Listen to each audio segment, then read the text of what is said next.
Chapter 1128. Norman Board sat in the president's office with a pale face.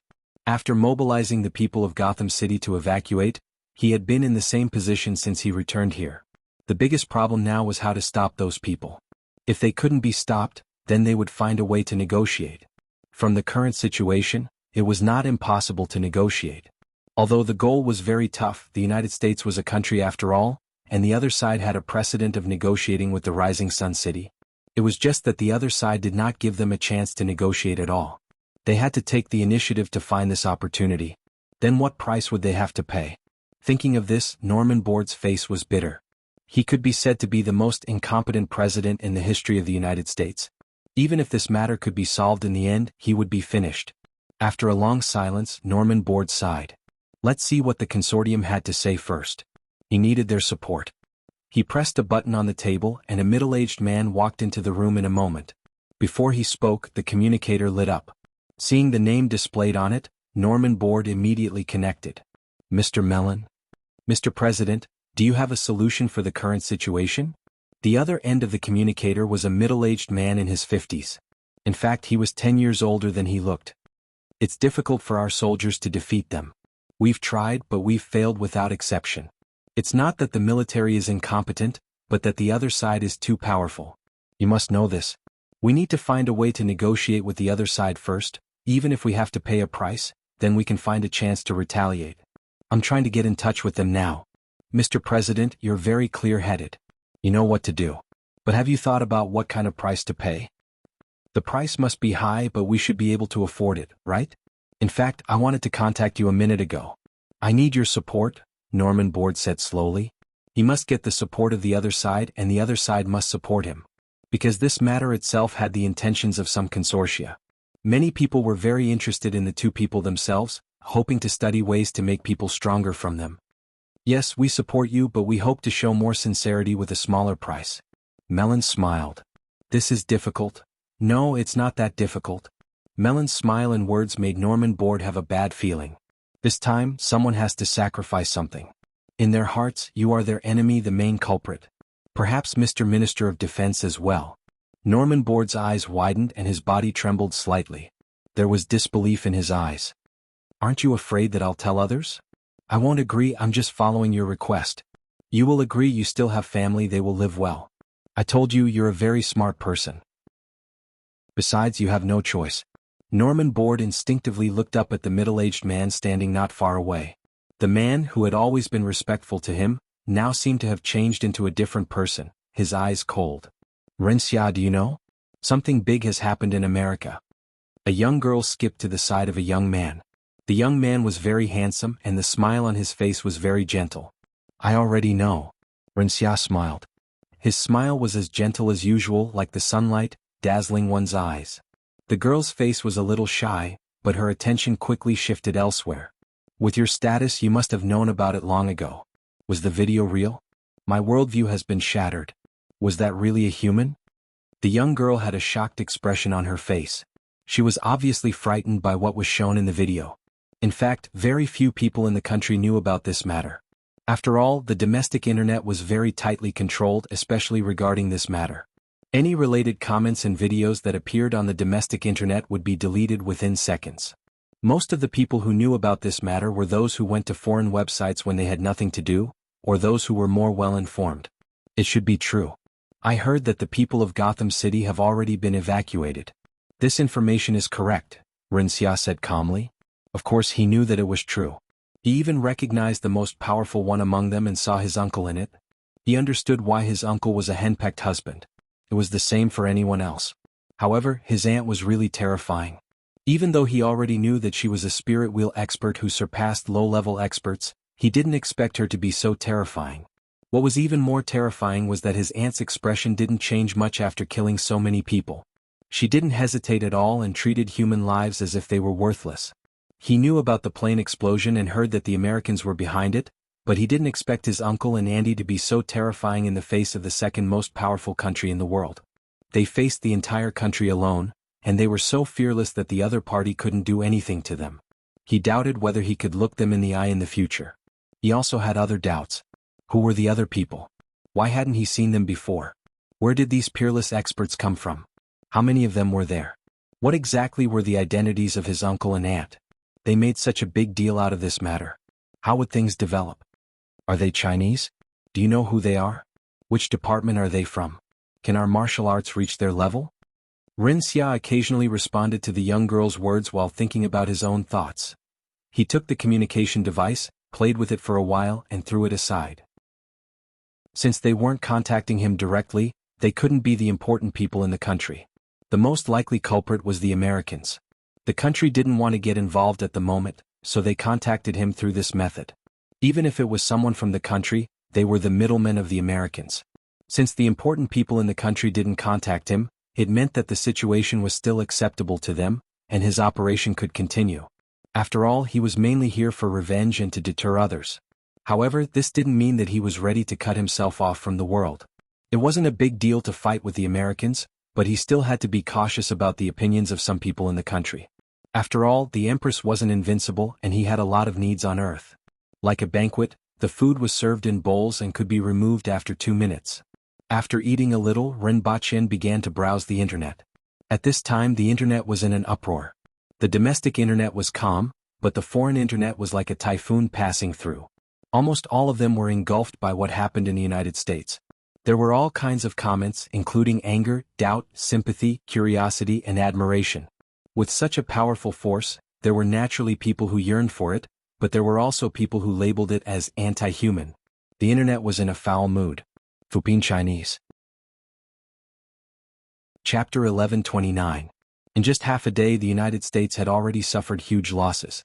One had to know that the Empress had gone on a killing spree in Manhattan, where Wall Street and most of the world's top 500 companies were located. Almost everyone here was an elite from the Citibank and other industries. This was also the cornerstone of the country. It wasn't unacceptable to lose tens of thousands of people. However, the composition of the people made many people feel pain. Needless to say, the Empress's killing spree made many people afraid. The combat power she displayed could be said to be invincible. If she wanted someone's life, no one could stop her.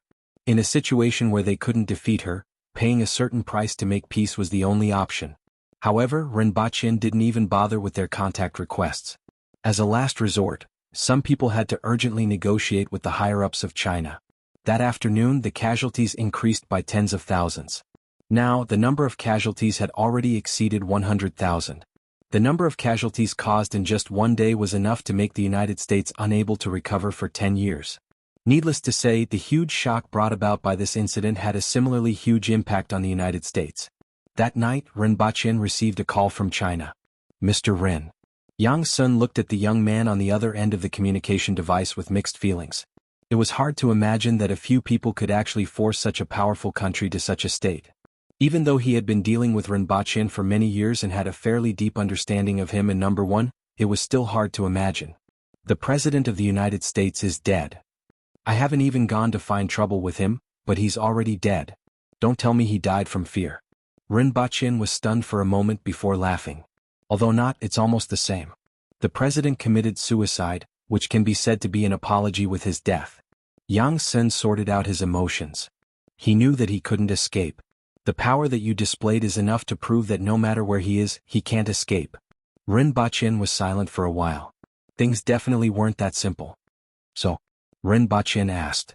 Regarding the attack on you, the President and the Defense Minister issued the order. Although the Defense Minister is still alive, as long as you want, you can decide his life or death. This also includes those who have been through it. Deciding the life or death of a powerful country's defense minister was already unimaginable for ordinary people. It was even hard to accept that the head of the country and the head of the military could be abandoned at any time. But, as Yang Sun said, if Ren Baqin and the Empress wanted to, they could kill anyone within a certain range. Is this an abandoned peace? I'm rather curious as to who talked to you. Ren Baqin had some guesses. Although he didn't pay much attention to Earth in recent years, he still knew a little about the United States. When he went to that world, the United States was already the most powerful country in the world. Its internal form was not a secret. I only know that DuPont and Mellon Consortium are involved. I don't know anything else. Yang Sun hesitated for a moment. What role did they play in this incident? Ren Baqin wondered. He wasn't sure what role these consortiums played in this incident. But he guessed that he might be playing some roles that weren't very good. City was the city of the consortium. Of course it wasn't certain either. After all, no one knew that the Empress was so powerful before she revealed her incorruptibility. If the President of the United States wanted to deal with a few slightly stronger humans, he didn't need anyone else's opinion, especially since he had bombed their military base. However, he still felt that it was more likely that the consortium played a role in this. Do you think I would know about such a thing? Yang Sen asked. That's true. In any case, they want to talk peace. It can be said that you have forced a country to bow down to you. Even the president is dead, the Minister of Defense can be handed over, and the culprit has been punished. Not to mention the bloodshed in Gotham City. They will also make other compensations. Yang Sen didn't say it directly. His tone and demeanor were also discussing, but he still expressed some of the country's thoughts at this time. The culprit was already dead and revenge had been taken. The whole world had been blown up, so it was about time to stop. After all, it couldn't go on forever. The culprit isn't necessarily the one who will be punished, Ren Baqin said faintly. What do you want? Yang Sen asked directly. I would like to know what benefits they gave you to contact me directly? Ren Baqin asked. He wanted to know what role those consortiums played, but they definitely wouldn't admit it. The insider was probably the unlucky president who was already dead. The Minister of Defense didn't need to know the specific situation. Otherwise, he wouldn't have been handed over to Ren Baqin alive. As for the rest, the country definitely received some benefits from the US. Furthermore, these benefits could shut the mouths of many people, which was why Yang Sen said such a thing. At this time, Ren Baqin was reminding some people. After all, he was the one who was bombed and he was the one who did it. You want me to stop after receiving benefits? How can there be such a good thing? It's up to me to decide when to stop. Yang Sen's gaze shifted as if he was looking at something. He then said, that gentleman wants to talk to you. Ren Baqin nodded slightly. He switched the call to another number. The person talking to Ren Baqin was one of the top figures in China. After talking for a while, Ren Baqin's face revealed a shocked expression.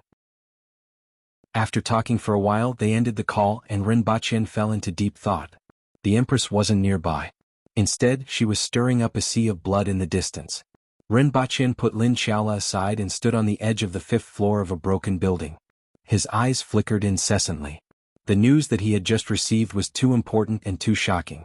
The Chinese Academy of Sciences discovered a curve in the universe that distorted the concepts of time and space.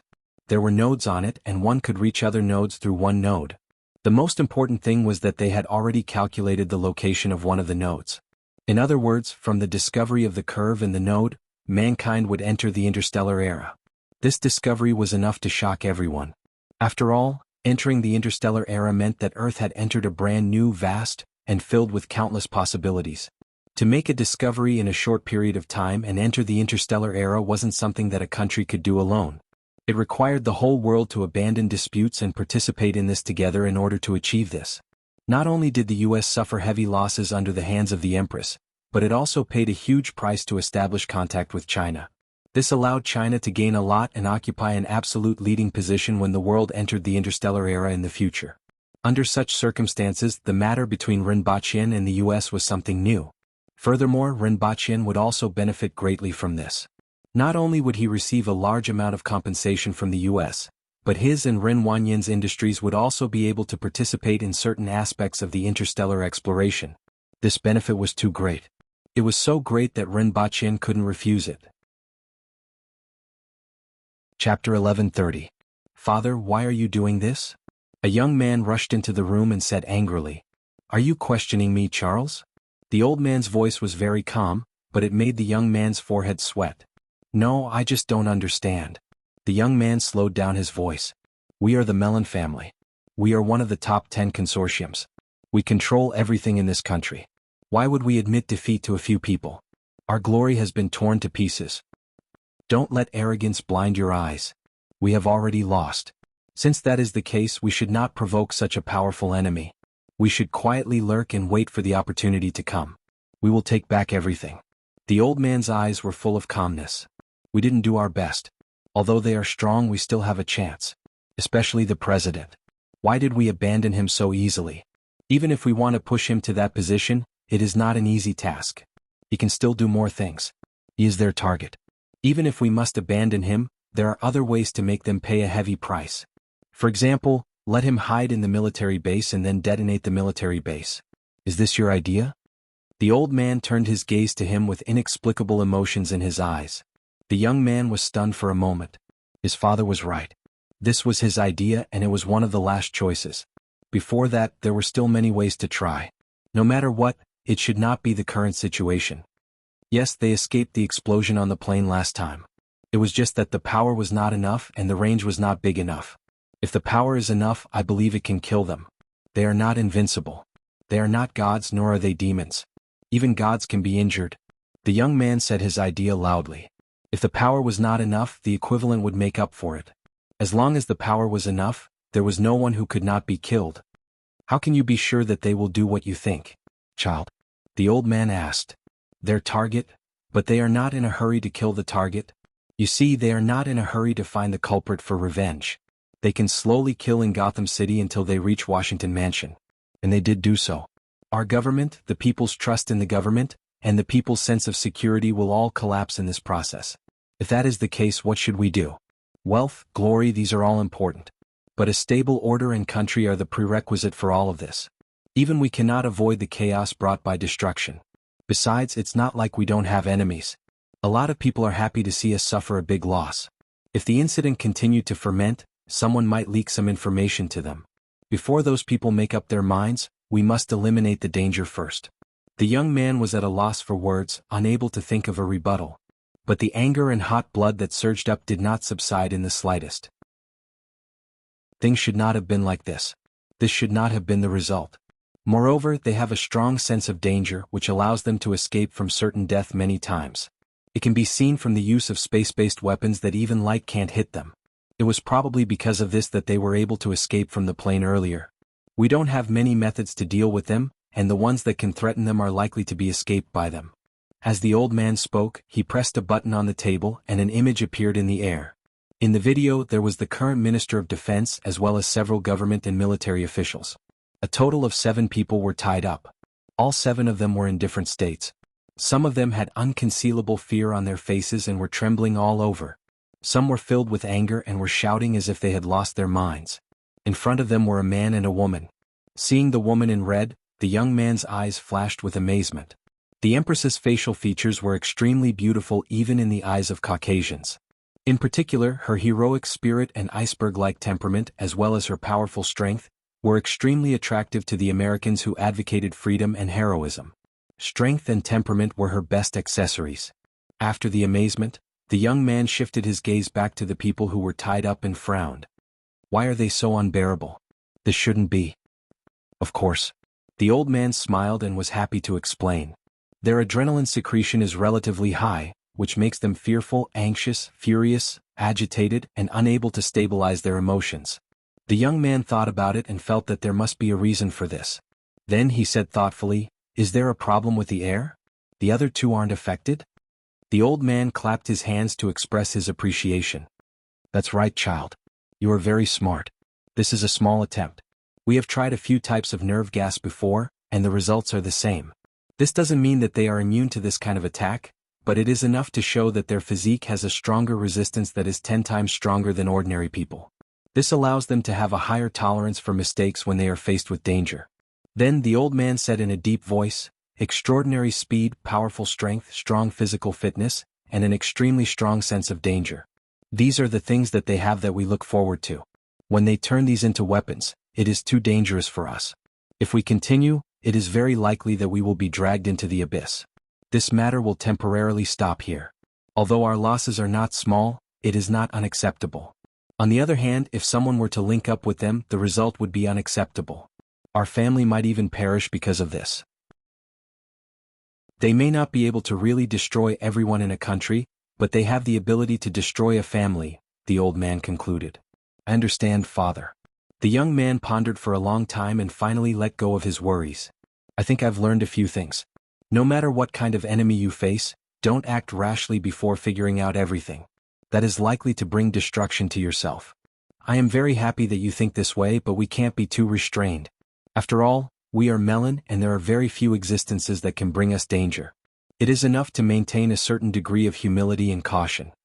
While the head of the Melon family was teaching the children, Renbachian looked at the few people in front of him who were bewildered because of fear and anger and felt rather bored. These are the officials of the United States? Ren Baqin said sarcastically. It was hard to imagine that these people planned to attack him and the Empress.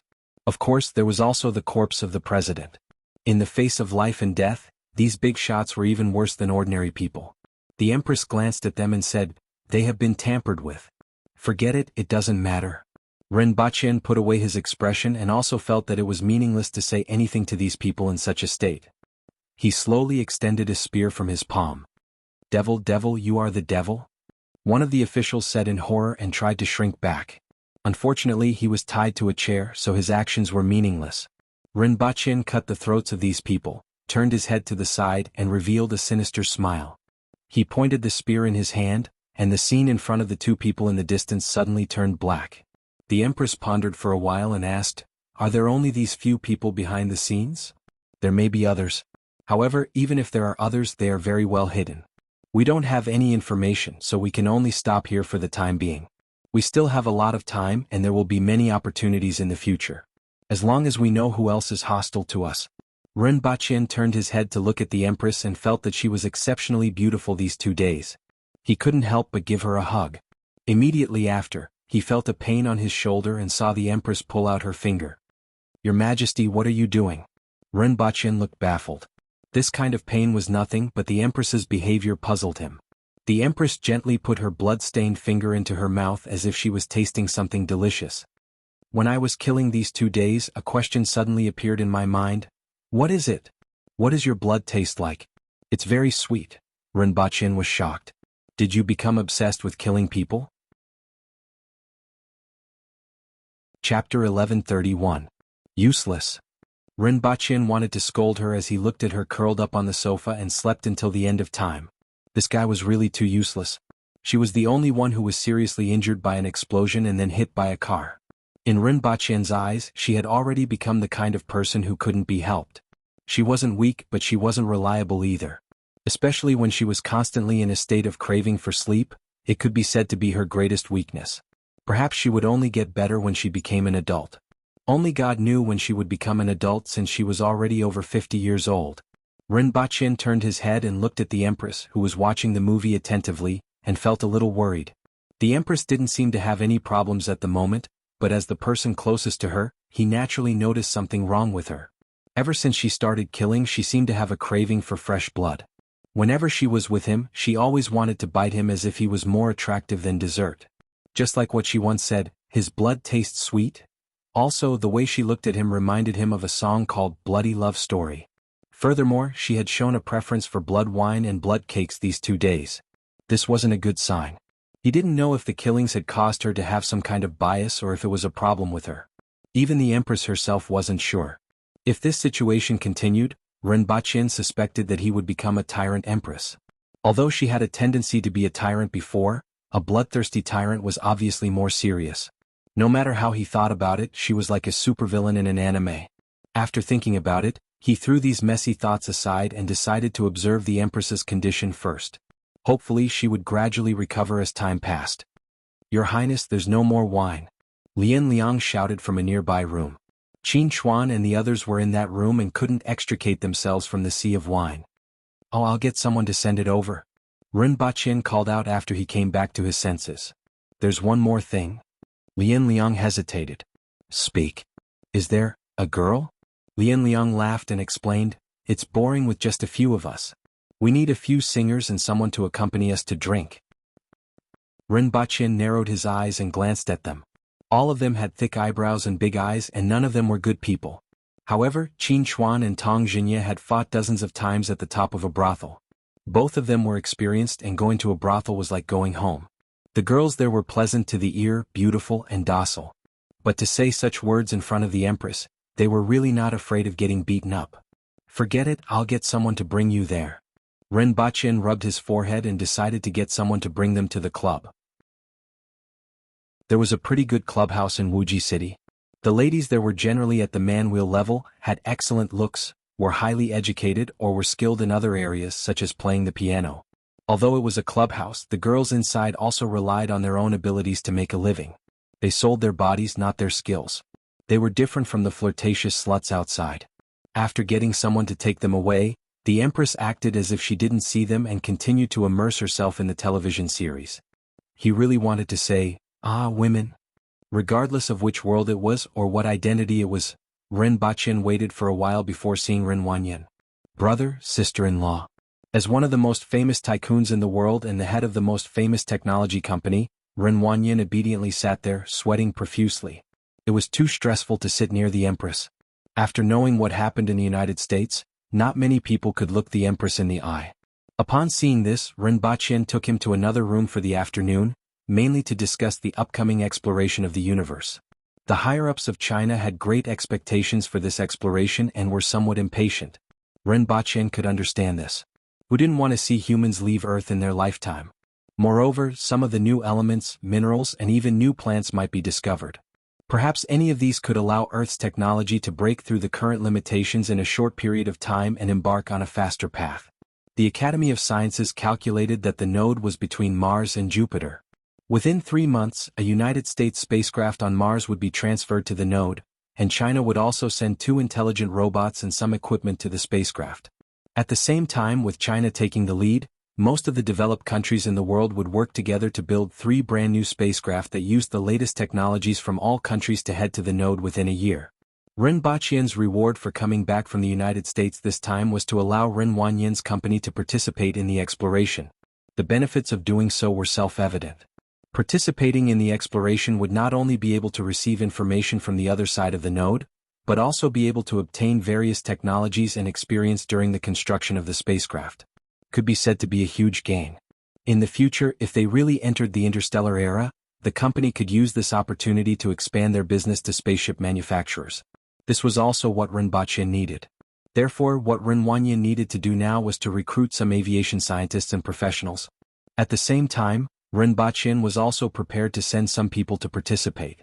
Sword masters from another world.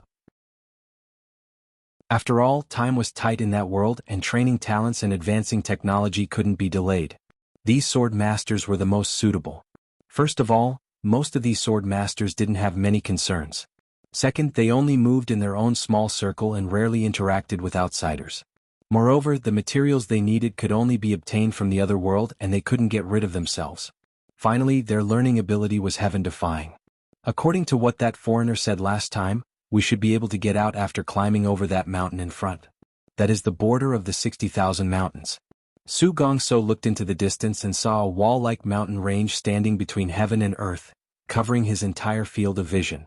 Li Fu looked into the distance and was silent for a moment with mixed feelings. He said faintly, "We are going out.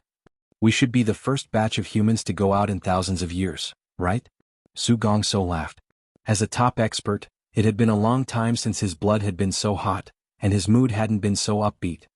Don't forget that there was a group of people a few decades ago. Li Fu turned around and looked behind him. There were endless mountains and ferocious beasts everywhere. It was unknown how many people were buried here. They didn't go in this direction. Qi Ziding followed their tracks, but I don't know where they went or whether they got out in the end. Su Gongso then changed the topic to the outside world. The homeland of our ancestors, the land where humans have lived for countless years. I'm really looking forward to what it will be like. Moreover, we can go further after we get out. Here, I can already feel the shackles that have been restraining me stirring. Li Fu stood there for a long time. His eyes lit up, and an inexplicable feeling rose from his body. It was as if something had broken out of the ground and revealed a bud. It was as if something had changed in his body, and everyone around him had noticed it. Li Fu ordered, "We will set off after resting for half an hour. Everyone clean up all traces in the vicinity and don't let anyone know that we have been here. There are millions of humans behind us, so we can't be careless. Before we are ready, we must not let them discover us." Come. Wonderful Book House. Chapter 1132. The closer they got to the edge of the 60,000 mountains, the more astonishing the mountain range in front of them became. The entire mountain range was black and almost barren. It was thousands of feet high and almost perpendicular to the ground. It was difficult for apes and monkeys to climb and even birds to cross. However, the top of the mountain was golden under the sun and looked strangely beautiful. Su Gongso's eyes were filled with fascination as he chanted loudly. 10,000 feet in the clouds, the sun and moon shine on the golden platform. Yin Yu, who was 2 meters tall and had thick eyebrows and big eyes, said, The yellow crane can't fly too fast, and the ape wants to climb. Great Xia emphasized literature, but there was little entertainment in this world. Most of the top experts had dabbled in music, chess, calligraphy, and poetry. If it was an aboriginal expert, he could only sigh and say, "Damn, it's so f*** king high and so f*** king steep." Li Fu had these words in his mind, but he was too embarrassed to say them out loud. He was a blacksmith and had been running around all his life. Other than smithing, beating people, and surviving in the wilderness, he knew almost nothing else. This doesn't look like a cliff. It looks like a huge wall.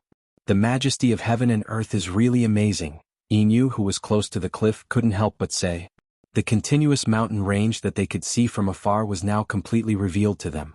Other than a few cracks in the distance, the rest of the mountain range was a straight line of cliffs. There were layers of lines on the cliffs, as if they were formed by some kind of black substance that flowed down and solidified. Other than that, there was almost no place to stay. If it wasn't for the fact that the mountain range was so huge, they would have believed that it was a man-made wall that separated the 60,000 mountains from the other side. The two cracks that they could see were where the doors were. There are probably foreign tribes at the two cracks. Let's not alarm them and go up to the top to see what's going on, Li Fu said. As for the lack of a place to stay, it was easy to deal with. Su Gongso touched the surface of the cliff.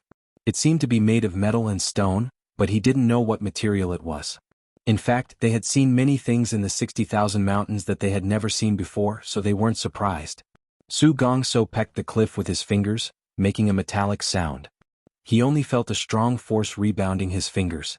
He quickly shook his hand and took a few steps back. His fingers were slightly red and swollen. Everyone was surprised to see this. Su Gongso was one of the top 10 experts in the world, able to break steel with a casual strike. Yet, not only did he fail to damage the cliff in front of him, he even suffered a small loss. This isn't an ordinary rock or. This sentence was nonsense and everyone could see it now. Let me try. Gao Yi raised his right hand, and a long spear appeared in his hand. Su Gongso was one of the top 10 experts in the world, yet he could not even injure him with a single strike. Although he had not used his full strength, the sturdiness of the cliff in front of him was evident. In this way, the experts who were weaker than him and were mostly empty-handed didn't need to make a move. Gao Yi was ranked around the 20th strongest expert in the world. The spear in his hand was extremely sharp, and it was a good opportunity for him to test it out. Following a few soft sounds, sparks burst forth. Gao Yi's expression changed slightly. Not only was this mountain wall incomparably hard, but there was also a rebounding force when the tip of the spear touched it, making him feel rather uncomfortable. He poured his divine will into the body of the spear, but in the end, it only left a few marks the size of rice grains on the cliff. I don't believe that every part of it is so hard. Gao Yi's expression changed and his body moved continuously. Following his figure, from low to high, from left to right, the sounds of collisions rang out incessantly. This time, everyone's expression changed greatly. The cliff with a circumference of a few hundred meters was actually made of such a material. It was incomparably hard and difficult to destroy with human strength. Is this cliff really a natural wonder? How could human strength create such a vast mountain range? Even the ancient human emperors couldn't have done it. How exactly was this cliff formed? Everyone felt that it was inconceivable. Li Fu stared at the cliff with rapt attention. A short rod appeared in his hand, and he fiercely tapped it forward. Like the sound of glass shattering, the cliff where the short rod landed cracked like a spider web. When the rod tapped it again, the cliff shattered into pieces, revealing a hole the size of a bowl. Everyone didn't know that Li Fu had already used the god's rod, which could see the weakness of an object, and only made such a small hole. They only felt that he was worthy of being the world's #1 expert. The cliff that everyone was helpless against was broken into such a large piece with just one tap of his rod. This is metal? Someone picked up the broken piece and asked in surprise. It doesn't look like metal. Feels strange, somewhat like metal but also like rock. Someone held it under the sunlight and said in surprise, "This thing can actually transmit light." One had to know that metals weren't able to transmit light. Most of the things that could transmit light were gems, crystals, jades and other minerals like those in Dayo. However, this material was completely different to the touch. It was very rough, but it could transmit light, which amazed everyone. Li Fu tapped the ground with his rod again, causing the soil within a circumference of several meters to explode. The rock exposed below was as solid as the cliff wall. Following Li Fu's action, everyone started to work. In a short while, A large pit that was tens of meters deep was formed on the ground. The exposed base of the cliff was the same as the top. Only then did everyone give up. The things here are different from what we know in the past.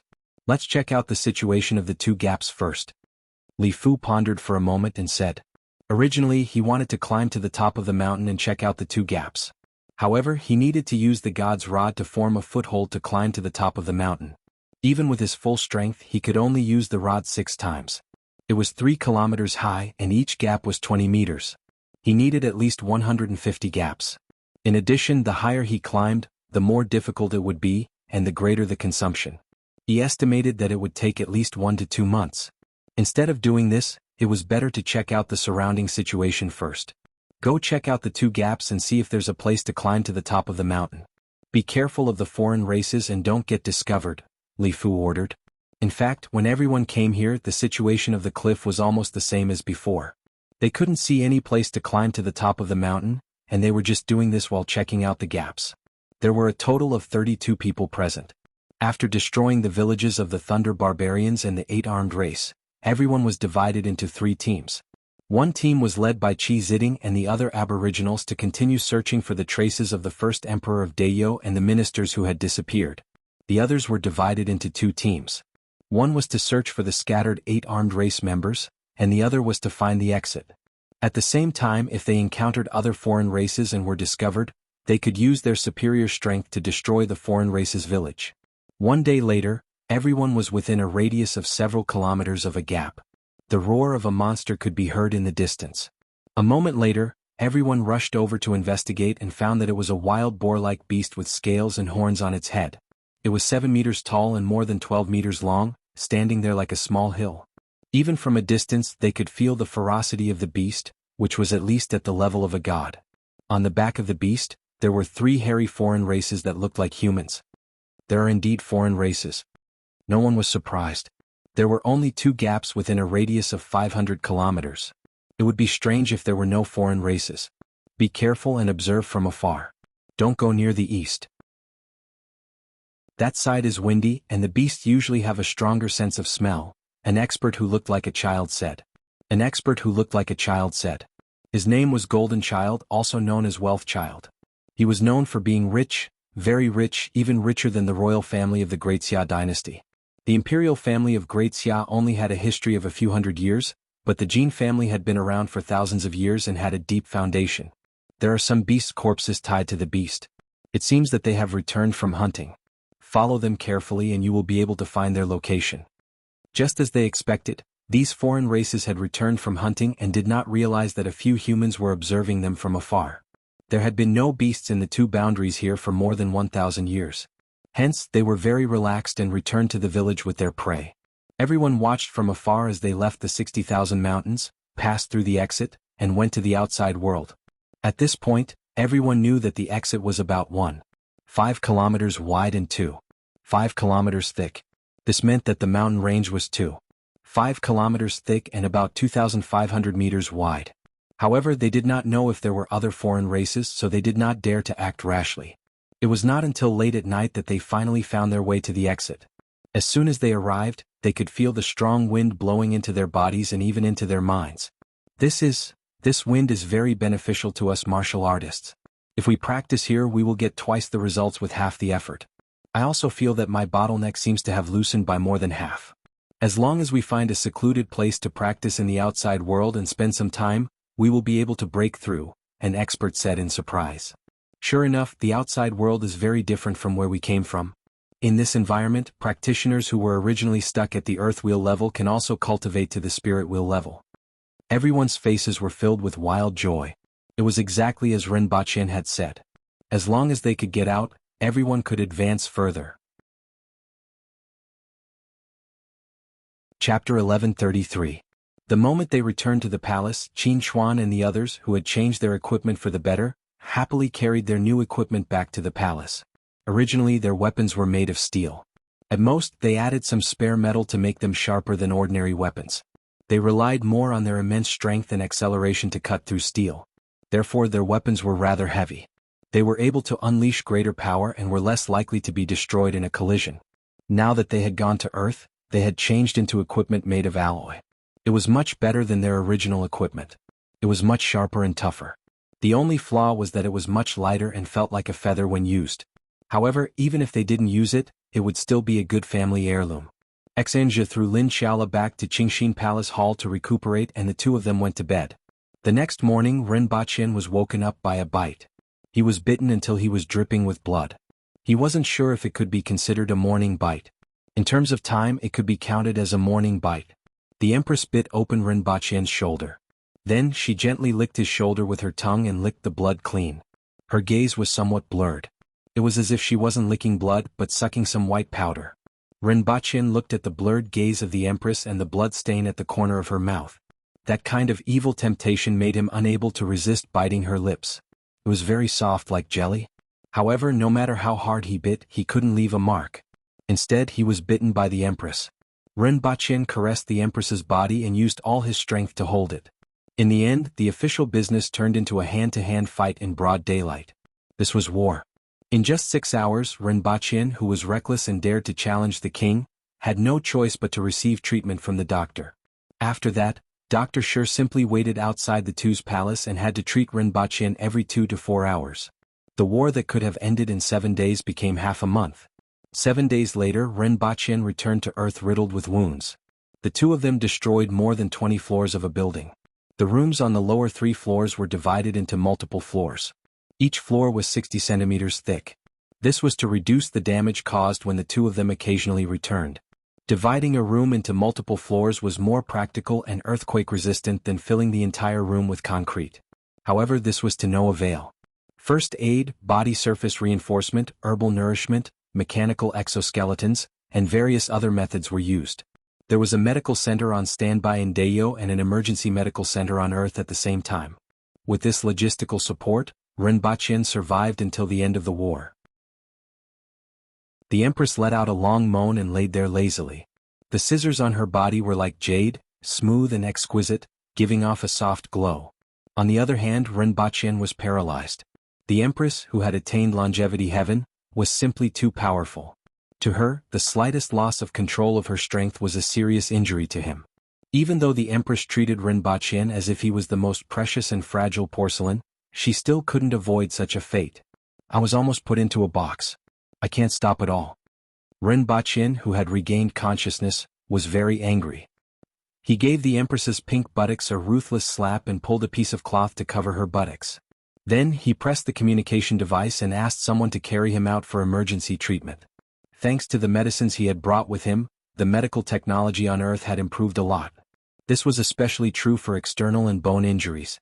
With the many new medical equipment and the plants from the other world whose effects were reduced by half, the final treatment effect was almost as good as that of the other world. In terms of precision, it was even better. He fought from Dayo to Earth, from Earth to Dayo, and finally back to Earth. Ren Baqian was a living legend. In the eyes of many people, he was. The group of women between the ages of 20 and 50 looked at Ren Baqian with indescribable gazes. This was the first time they had seen someone with such fighting strength. What was even more tenacious was his will to fight. In fact, most people in the medical center felt that these two people were weirdos. Those who didn't know better would think that they were fighting to the death. In fact, the outcome was similar. First, Ren Baqian's exoskeleton was removed, followed by the enhanced cushioning protection on the surface of his body. Then he treated the comminuted fractures in his legs and hip bone, the fractured spine, and the moderately injured Xiao Baqian. Ren Baqian lay on the bed and casually browsed through the information on the internet. Currently, the internet was still full of the things that happened in the United States. However, some things were specious and many things had been changed. As for the curved nodes of the universe, ordinary people wouldn't know about it for a short period of time. However, recently, there was a craze for learning the 34th set of exercises abroad. The strength that the Empress displayed was far beyond human imagination, and the majority of people who believed in science and technology turned to the embrace of personal strength. Beside Ren Baqian were all kinds of equipment. Now, the room was similar to some medical institutions. The Empress was sitting beside the bed. She picked an apple in her hand, and the skin of the apple exploded, leaving only the inner flesh. After finishing this action, the Empress casually threw the apple to one side. There was already a pile of peeled apples there, and someone would come in every corner to take the peeled apples away. There was still a ton of unpeeled apples outside. There were also 10 carts of apples that had just been transported to the building. In theory, there seemed to be nothing wrong with peeling fruits for a seriously injured lover. However, in fact, the Empress was only satisfying a little bit of her inner imagination. In short, it was self-satisfaction. Perhaps it also had the effect of training one's own control of strength. In any case, Rinpoche guessed that the Empress didn't say anything. These 2 days the students had been eating apples to the point of vomiting. The price of apples in all of Wuxia City had risen slightly, and the prices of the better apples had risen even higher. A few days later, Rinpoche, who had recovered from half of his injuries, returned to Dayo. The official business that he had to deal with half a month ago had piled up until now. The most important thing was that Li Fu and the others had found the exit of the 60,000 mountains. In fact, this news had already been sent back 10 days ago, but it simply didn't have the opportunity to reach them. So far, 2 exits had been found, and there was a relatively large foreign tribe outside each exit. One of the tribes mainly tamed ferocious beasts and had a population of about 6,000. The strongest member of the tribe was a foreign race with the strength of a longevity heaven expert. There were 7 cardinal heaven experts, but there were also more than 15 ferocious beasts at the cardinal heaven level and 1 at the longevity heaven level. The other tribe only had 3,000 people. They had human bodies, scorpion tails and bone spurs on their backs. Among them, there were 3 longevity heaven experts and 13 cardinal heaven experts. These foreign races and ferocious beasts didn't cultivate their spirits, so their strength was based on that of the aboriginals. Compared to the overall strength of the foreign races, these 2 foreign races weren't very strong. In fact, they could even be considered weak. From a certain point of view, they were just gatekeepers. In modern terms, they were security guards and night watchmen. However, they were already strong enough for the human race. Furthermore, this was only their strength on the surface. It was unknown if there was anything else that they hadn't discovered. After spending half a month investigating the strength of the foreign races, Li Fu and the others were divided into several teams. 2 of them stayed nearby to intercept the possible survivors of the 8-armed race, while the other 2 went in 2 different directions to investigate the situation in the distance. The other group of more than 30 people searched the depths of the 60,000 mountains for the location of the foreign races' villages. Chapter 1134. There was a steel knife above the head of lust. Beauty was like a saw that could cut through bones. Rinpoche vowed to devote himself to the modernization of Dayo and no longer indulge in women. He would turn over a new leaf and become a new man from today onwards. Half a year later, Rinpoche arrived at the garden where the Empress was and saw 2 guards burying something in the garden. There were bloodstains scattered on the ground. Rinpoche thought for a while and recalled a piece of news that envoys from the Qin nation would arrive in the past 2 days. The thing that was being carried at this moment gave him some guesses. After all, it seemed that no one had angered the Empress recently. In fact, no one could even come into contact with the Empress except for the palace maids and guards. The Empress was rather tolerant of the palace maids and guards. At least, she wouldn't bare her fangs unless they committed a grave mistake. The identity of the corpse that was being buried was obvious. He raised his head and asked, "Your Majesty, is it another envoy from the Qin nation? What's the reason this time? He looks too frivolous. That flower and that first-grade fantasy color." The Empress instructed the palace maids to dig up her favorite flowers and transplant them over. Rinpoche sighed slightly. The previous time he was too ugly. The previous time he was too short. This time he was too frivolous. It seemed like the Empress was counting on the corpse of the Qin nation's envoy to fertilize her garden. After the news spread, the imperial court of the Qin nation would send a few unlucky fellows over after half a year. What was the reason for the Empress's next visit? His voice wasn't pleasant to hear? He hooked 3 fingers under the Empress's chin and was immediately bitten. The Empress immediately bit his middle finger and sucked the blood that flowed out. After a while, she let go with a blurry look in her eyes. The Empress had been addicted to this sweet and delicious snack for the past 6 months. Rinpoche would often be bitten awake. However, the Empress wouldn't drink more than 10 milliliters each time. With Rinpoche's physique, he could replenish it with 1 meal without any pressure. The previous massacre had activated a strange attribute in the Empress's body. It was unknown whether it was because of their dual cultivation, but the Empress especially liked Rinpoche's blood to the point of being addicted to it. As for the others, the Empress preferred to see the sight and sound of blood spurting out of their bodies rather than eating them. After a while, the Empress's serious days subsided. Then, she spoke about a problem that had been on her mind recently. Recently, there are more and more things that I have to deal with. I have to spend a lot of time and energy to deal with them. This has seriously slowed down the pace of my cultivation. Why don't you become the Prince Regent and control the entire court? This way I can also devote more energy to cultivation. Ren Baqian sneered. Should I put more energy into watching dramas? Prince Regent? Are you going to spend the rest of your life alone and not see me for 10 days or half a month? Whoever wants to do it can do it, but I won't do it. Below only one, above tens of thousands. Who knows how many people are fighting for this position?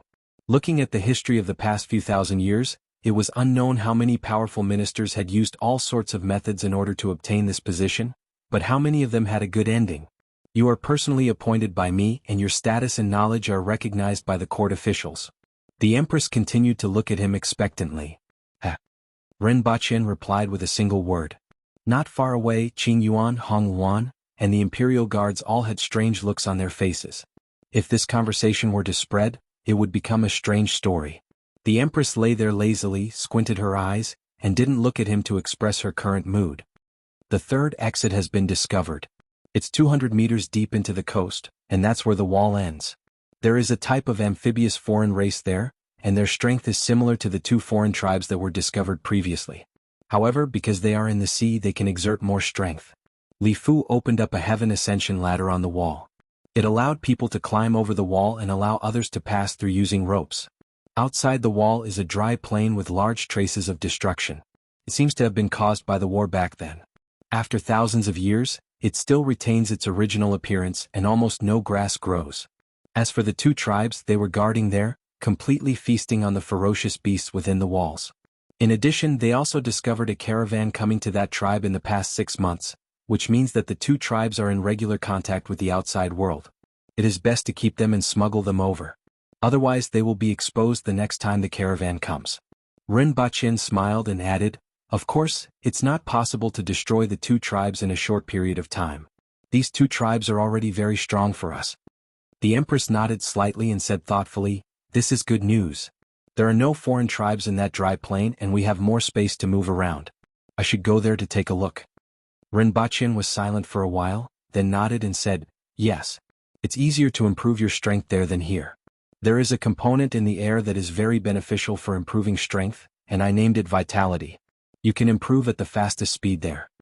In the face of the future crisis of the foreign races, the Empress had to go there and improve her strength to the highest level.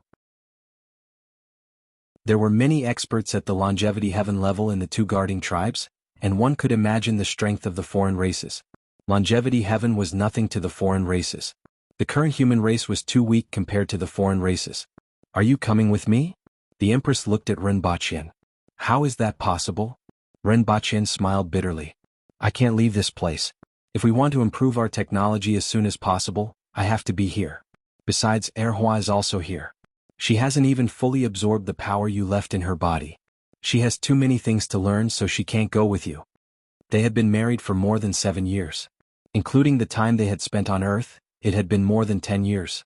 This was the first time they had been separated for so long. This was the reason why they hadn't mentioned this before. So, Prince Regent. The Empress looked at him with a smile. Ren Baqian looked helpless. It seemed like he couldn't get rid of this position. However, he was prepared to transport the most advanced superbrain on Earth to assist him in political affairs. Not only was it useful in political affairs, but it was also very useful in other aspects. The computing power of the superbrain wasn't something that humans could compare with. The people from the Temple of Heaven are here. They have organized more than 20 spirit wheel experts, half of whom are top-notch experts who have condensed heaven-grade weapons. They will head to the 60,000 mountains and join the previous experts to encircle the foreign races. Let's hold a banquet tonight and let your majesty meet them. After that, your majesty will set off with them. The Empress licked her lips, looked at Ren Baqian with a pair of charming eyes and said, I'm afraid that you won't be able to practice dual cultivation with me for the next few years. This way your cultivation speed will be even slower. I'm no longer interested in women. Ren Baqian's expression changed. Is that so? The Empress's expression was difficult to understand. After a night of banquet, the original departure date of 1 week was changed to 1 month later. First, set a small goal, such as 1 second. Chapter 1135. Other people were happy for a month, but it was half a month of happiness for this novel. It was completely different from other flirtatious novels. Half a month later, Rinpoche was pushed to court in a wheelchair. Although there weren't any injuries on his body, being pushed to court was enough to make people look at him in a different light. At the same time, they expressed their sympathy. Being in love with the Empress was indeed something that everyone envied. However, it was also very dangerous. There were gains and losses, unless Rinpoche could keep up with the Empress's pace. From now on, Zhao Prince Consort will be promoted to regent and will govern the world on my behalf. The words of the Prince Regent represent my words, and the actions of the Prince Regent represent my orders. The first thing the Empress revealed was an earth-shattering piece of news. However, most of the officials weren't surprised. Only a few of the lower-ranking officials were shocked. The news that the Empress was going to the 60,000 mountains wasn't hidden from everyone. It was briefly mentioned at a banquet a few days ago. Your Majesty, what is the scale of this trip? Who will be accompanying me? Shi Qing was the first to speak. Everything will be simple. Deploy 500 winged cavalry warriors to accompany me. As for the rest, Yuan Sha, Lian Liang, Gu Yi, and 30 experts from the inspection department. Send 20 doctors from the medical bureau. The Empress gave orders one after another. The 6 ministers didn't move, but the officials from the cavalry department, the military department, and the bureau of Taichung followed the Empress. These 3 departments were replaced by others. In addition, 1 heaven expert was transferred from each of the North, Northeast, and Central protectorates. Nowadays, most of the experts in the world were in the 60,000 mountains, and the protectorates didn't need so many experts to suppress the world. For the next few days, the Empress accompanied Heir Hua when she wasn't attending court. As she neared her departure, she was much gentler to Heir Hua like a real mother, which made him feel flattered. However, she also felt that something was amiss. These days, she sneaked out less and spent more time accompanying the Empress. At the same time, Rinpoche was unprecedentedly busy. First, he prepared all kinds of supplies and equipment for the Empress. He prepared a large amount of wine and desserts, which were dispensable items. He had prepared 2 sets of the newest air projection devices that he had seen in the fog capital. One of these devices could change the scenery of a space of 100 meters in length and width at most, and it couldn't be moved, so it was useful for hiding one's tracks. Of course, it could only be used to deceive one's vision. It had no effect on creatures that relied on smell and hearing as their main senses. However, if the distance was far, the effect would be great. For example, some ferocious beasts that could fly could easily discover people in the air, and after using this device, they would be able to hide their tracks extremely well. Hundreds of large alloy shovels were suitable for digging holes in the wilderness to conceal one's whereabouts. At the same time, the Roaring Emperor would also follow the Empress. Other than that, there were binoculars, night vision goggles, a radio set, batteries, lights, drones, military tents, silk quilts, sleeping bags. Everything that could be carried, including basic necessities, food, shelter, and transportation. The most important equipment was, of course, concealment and reconnaissance equipment. There were also unconventional weapons such as concentrated skunk bombs that could be used to target specific enemies. Most importantly, Rinpoche also prepared 3 nuclear warheads for the Empress. They had a yield of 400,000, 790,000, and 1.3 million respectively. If she really encountered a strong enemy, these nuclear warheads could be used as a means to repel the enemy. As for how effective they would be, it would depend on the situation at that time. However, Rinpoche also specially prepared more than 10 sets of self-installed armor for the Empress. It wasn't for use in battle, but to withstand a certain degree of damage in a close-range nuclear explosion. Coupled with the strength of the Empress's body, she would be able to survive as long as she wasn't within the range of the nuclear explosion. After all, when the Empress really wanted to use the nuclear warheads, the distance between the 2 parties would probably be very close. These sets of self-installed armor could be automatically installed in 3 seconds.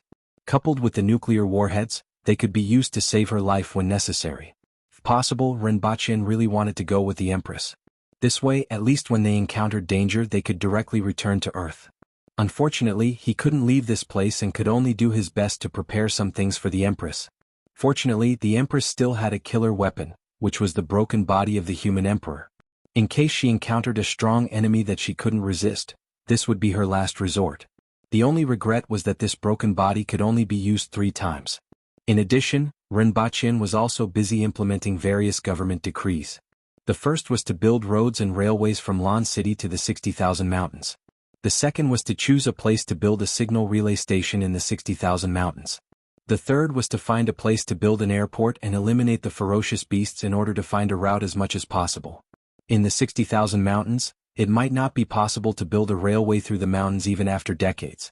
Planes were the only fast means of transportation. The feather-type beasts in the 60,000 mountains were the ones that restricted this. Even some of the weaker heaven-level beasts could pose a great threat to planes. The air wasn't under the control of the aboriginals. Finding or killing a way out became the most difficult task, but it was something that had to be completed.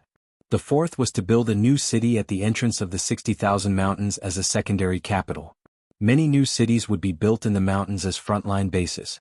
The fifth was to ban alcohol and enforce that at least 1/3 of the annual grain produced by each mu of land was to be sold to the imperial court.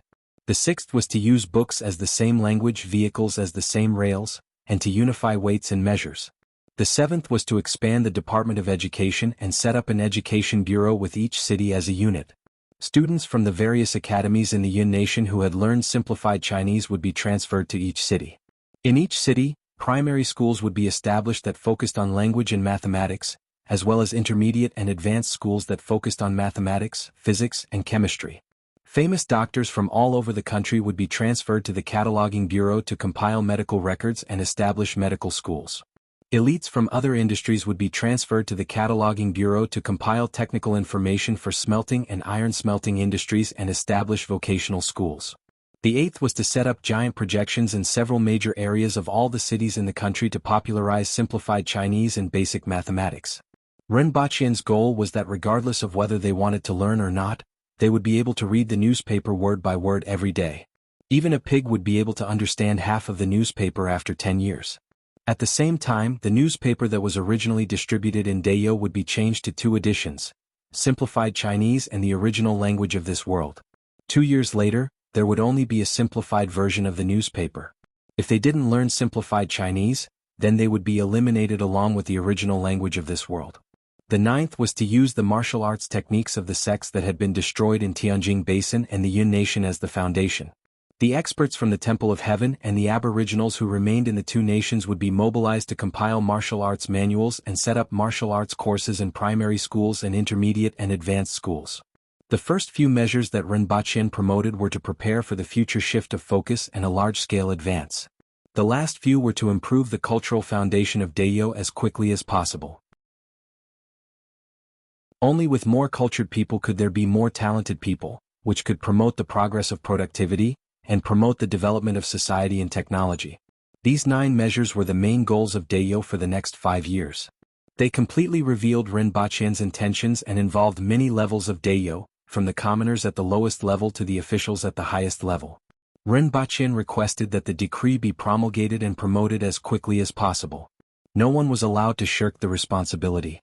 No matter who it was, they would be severely punished if they were to shirk, delay, or defy these important plans that concern the future of the nation.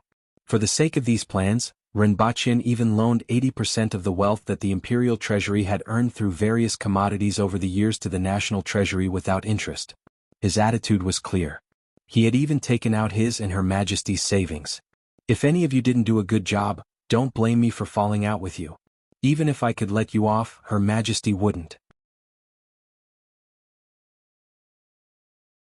Chapter 1136. Time passed in a flash. Early in the morning the gates of the palace opened, and Rinpoche and the Empress rode on Chishue's back. Hugging the body in her arms, the Empress relaxed her muscles and lay in his arms. "Let's go out of the city," the Empress said lazily to the people waiting outside. "Let's go out of the city first. It will be troublesome if there are too many people." In fact, the capital wasn't as congested as Lan City in the past. 10 lanes in both directions would be enough for a few decades. Moreover, the current traffic situation could be said to be empty. It was just that the Empress didn't want to go. It would take several years to go back and forth, and they wouldn't see each other again for another 10 to 20 years. "Your Majesty, you are the Emperor. If you meet an enemy, don't attack easily. A king should fight a king and a general should fight a general.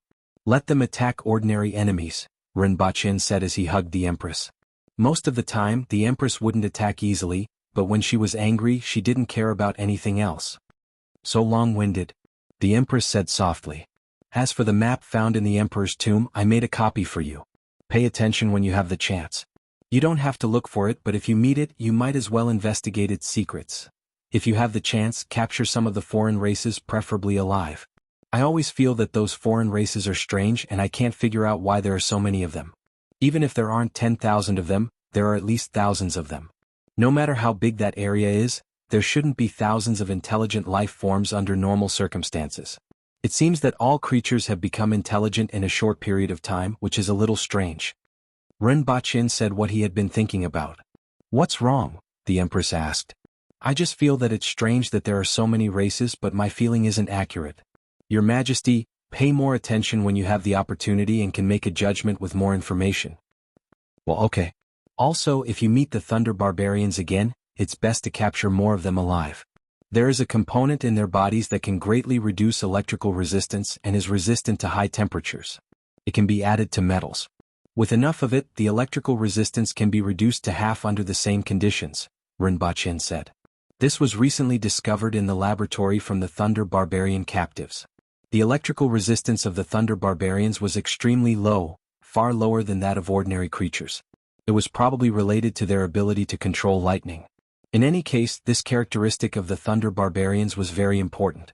Not only could it greatly reduce the electrical resistance of materials, but it was also cheap and not difficult to obtain. If possible, it would be best to domesticate this race. Got it? That's all? The Empress listened from the palace all the way until they were out of the city. She was a little impatient and looked up at him. What do you want to hear? I'll tell you. Ren Baqin smiled. After I'm gone, you have to be a woman? Say more. The Water Empress said with a smile. Ren Baqin was dumbstruck. The Water Empress laughed, raised her eyebrows and threatened, I will send someone to keep an eye on you. If I hear anything after I return, I will skin you alive. Your Majesty, you'd better skin Minister Qin alive first. Ren Baqin muttered. That guy loved to drag him to the brothel. In any case, remember. The Empress sat up, landed in front of the ministers and exhorted them. She hugged Hua again. When she saw him again, she probably wouldn't be able to hug him like this. Ren Baqin jumped down and gave some instructions to the people of the Temple of Heaven. Zhong Shang, the chief of the Temple of Heaven, personally led the team to fight against the foreign races and walk out of the 60,000 mountains. He had to participate no matter what. The establishment of the Temple of Heaven was related to this, but it had been dominated by the foreign races for thousands of years. Whether it was to atone for his sins or for the ideals of generations of experts in the temple, Zhong Shang felt that he was duty-bound. After another 2 hours, the Empress came to Ren Baqin, hugged his neck in front of everyone and bit his lips. In the eyes of others it was a kiss, but Ren Baqin knew that it was a real bite. Blood flowed out and was licked into her mouth. After a while, the Empress let go of his arms and said softly, Let's go. Be careful. Ren Baqin said. If I can get away, I will go and take a look. Okay. The Empress nodded in agreement. She knew very well that it would take a long time. The Empress didn't waste any more time. She turned around and waved her arm forward. Let's go. Seeing that the team had started to move forward, she touched Hua's hair, kissed Ren Baqin's lips, and licked the wound on his lower lip. She then jumped onto Qishui's back and left without looking back. After going far away, she waved her hand again, indicating that everyone should go back. Ren Baqin only turned around when the Empress's figure disappeared from his sight, feeling a little lonely. It would be a long time before they could meet again. Zhao Prince Consort, if you are lonely, I will treat you to a drink tonight. Qin Xuan patted him on the shoulder and winked. Ren Baqin sighed faintly and said, I still need to have some integrity. Let's wait for some time. Father, will the queen take a long time to return? Hua tugged at Ren Baqin's sleeve and asked. Yes, a long time. Ren Baqin touched her head. Hua immediately beamed with joy. Before the queen returned, she would be able to receive less beatings. Furthermore, her father didn't hurt when he hit her. After the Empress and the others left, Ren Baqin arranged for people to build a ship. He was going to travel from the Yun nation to the Qin nation and then head south to see if he could find a sea route. There was a convective sea in the ocean of this world. Ships that entered the convective sea couldn't come out again, and there were all kinds of huge sea beasts. As a result, most fishermen lived in the coastal waters. There were many reefs in the coastal waters, so the development of the shipping industry was very poor. The huge ship that Zhuoyu from the Protectorate of the Southeast sent to the Empress was only used by the Qin nation on the rivers. If it encountered sea beasts in the sea, it would be a dead end. This was already the largest ship in the Qin nation. As a result, it was very difficult to develop the shipping and shipbuilding industries. However, it had to be done no matter how difficult it was. It was too time-consuming to pass through the 60,000 mountains, and the transportation capacity was too poor to support the logistics of the army. Sailing, airplanes, and using railway lines to pass through the 60,000 mountains couldn't be neglected. 2 months after the Empress set off, a piece of news made Rinpoche's face turn ugly for half a month. After wiping out the villages of the Thunder Barbarians and the 8-armed race, Great Xia's experts were divided into 2 groups. One group was led by Li Fu and included Jiang Zixi, Su Gongso, and other experts. They searched for the survivors of the 8-armed race as fast as they could and searched for the 60,000 mountains. The other group was led by Ma Hongyu and assisted by Du Qian. There were also more than 30 people. On one hand they searched for traces of the 8-armed race, and on the other hand they searched for other foreign races. At the same time they had to draw a topographic map. This group was ambushed by the herdsmen from the Acceptance Spirit clan. They were 8 experts from the Acceptance Spirit clan, more than 10 foreign races that were controlled by them, and a large number of jade-wasted slaves. After a huge battle, more than 30 experts suffered heavy casualties. 15 people died, 8 of them had condensed heaven-grade weapons, and the rest were almost all injured. On the other hand, only 2 herdsmen had died, and 6 of the dozen or so alien race experts that had been controlled had died. The herdsmen themselves weren't considered strong, but they were relatively fast. However, each herdsman controlled 2 cardinal heaven foreign races. In addition, there were a large number of jade-wasted slaves, some other strange methods and ambushes. As a result, many of the experts suffered greatly. First, set a small goal such as 1 second. Remember, Bookhouse. Chapter 1137. I got it. I'll get rid of them all. The Empress looked into the distance with a cold look on her face. Be careful. The most troublesome ones aren't the herdsmen but the jade-wasted slaves. Although they aren't strong, there are too many of them. Although 2 herdsmen died, there are still at least 150,000 jade-wasted slaves left. Otherwise, they wouldn't have suffered such heavy casualties. Rinpoche couldn't help but ask. He had a lot of faith in the Empress's strength. It shouldn't be a problem for her to sweep the 60,000 mountains if she was a level 2 immortal realm expert. However, she had to be careful of the various means of the foreign races, which were completely different from the human race. The herdsmen weren't strong, and even with the foreign races that were controlled, their numbers were still much lower than the human experts. However, there were hundreds of thousands of jade-wasted slaves. Although they were only at the man-wheel level, they were extremely fast and small, and their attacks were overwhelming. If it weren't for Ma Hongyu's expertise in trapping, blocking, and large-scale attacks, the casualties would have been higher. Even Du Qian, who was ranked 10th in the world, had died. These were the top experts in the world. Less than 60 of them had condensed heaven-grade weapons and had the potential to open up the heavens and earth. Rinpoche's heart ached to see so many casualties. The Empress turned off the radio and walked out of her room. At this time she was on a mountain in the 60,000 mountains. From the foot of the mountain to the top, there were rows of wooden buildings. Tens of thousands of soldiers were training at the foot of the mountain, and their battle cries shook the sky. This was the current location of the Protectorate of the South, Anchuan City. Although it was called a city, it was actually just an extension of a village. Other than the soldiers, there were no civilians. The Protectorate of the South had a total of 30,000 soldiers, and the other 20,000 were scattered in the depths of the 60,000 mountains to clear out the beasts.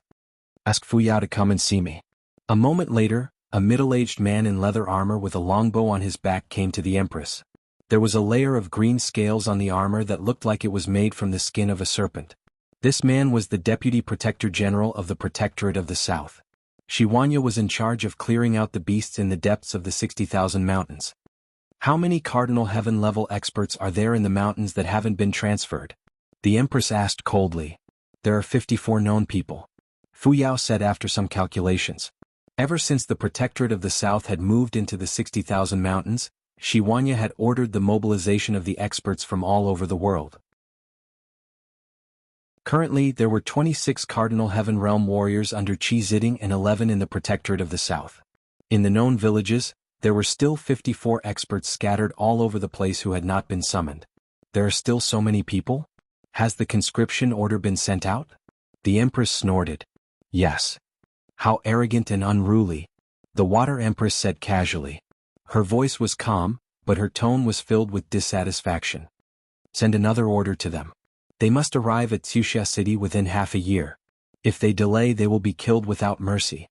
I would like to see how much courage they have when I personally ask for it," the Empress said with a strong murderous intent. She naturally knew that most of the Aboriginal experts were vicious and unruly by nature. The deeper they went, the more they were like this. If it was in the past, she wouldn't have bothered with them.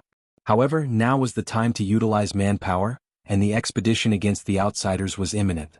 If they still dared to rely on their strength to disregard the conscription order, then they could go to hell. Fu Yao cupped his fists at the Empress and said, "Yes, I will inform Wuxia City immediately." Although Fu Yao hadn't personally seen those people in the past few years, he had heard a little about them and knew that these scattered experts were vicious. Not only did they not listen to orders, but they also spoke arrogantly. This made everyone in the Protectorate of the South extremely resentful of those people. Shiwanya still had to preside over the purge and couldn't spare any time to deal with them. Now that the Empress had spoken, someone was definitely going to be out of luck. Fu Yao had a gloating smile on his face. After a while, Fu Yao sent the message to Wuxia City, and dozens of messenger birds flew to various military outposts. 2 months later, Rinpoche silently looked at the court officials who were engaged in a scuffle. "Look at my black tiger steals the heart." Tong Jingye's punch was as fast as lightning, but Qin Chuan wasn't slow at all. Tong Jingye tapped his foot on the ground and retreated 5 feet. However, his fist suddenly loosened, and 2 bird eggs flew out and smashed into Qin Chuan's body. A stench immediately filled the throne room. "Ha ha, no matter how cunning you are, you're no match for me." Tong Jingye looked up to the sky and laughed. Qin Chuan's face turned ashen. He went crazy from the smell on his body and started fighting with Tong Jingye again. Behind them, Minister of Revenue Tu Wan's groin kick was even more skillful than Qin Chuan's. Her claws moved up and down, and in no time she had scratched Zhuo Yan's face. It was as if she had practiced the 9-in white bone claw. Speaking of which, the 9-in white bone claw wasn't necessarily comparable to Tu Wan's kung fu. The moves weren't exquisite, but they were extremely ruthless. In particular, the elusive groin kick made it impossible for Zhuo Yan to defend against it. The officials from the Ministry of War, Ministry of Works, Ministry of Justice and Ministry of Revenue were also fighting. As for the officials from the Ministry of Rights and the Ministry of Appointments, they watched from afar and clapped and cheered from time to time. Great Elder Shi Qing and Junior Elder Zhikohai had already hidden to one side.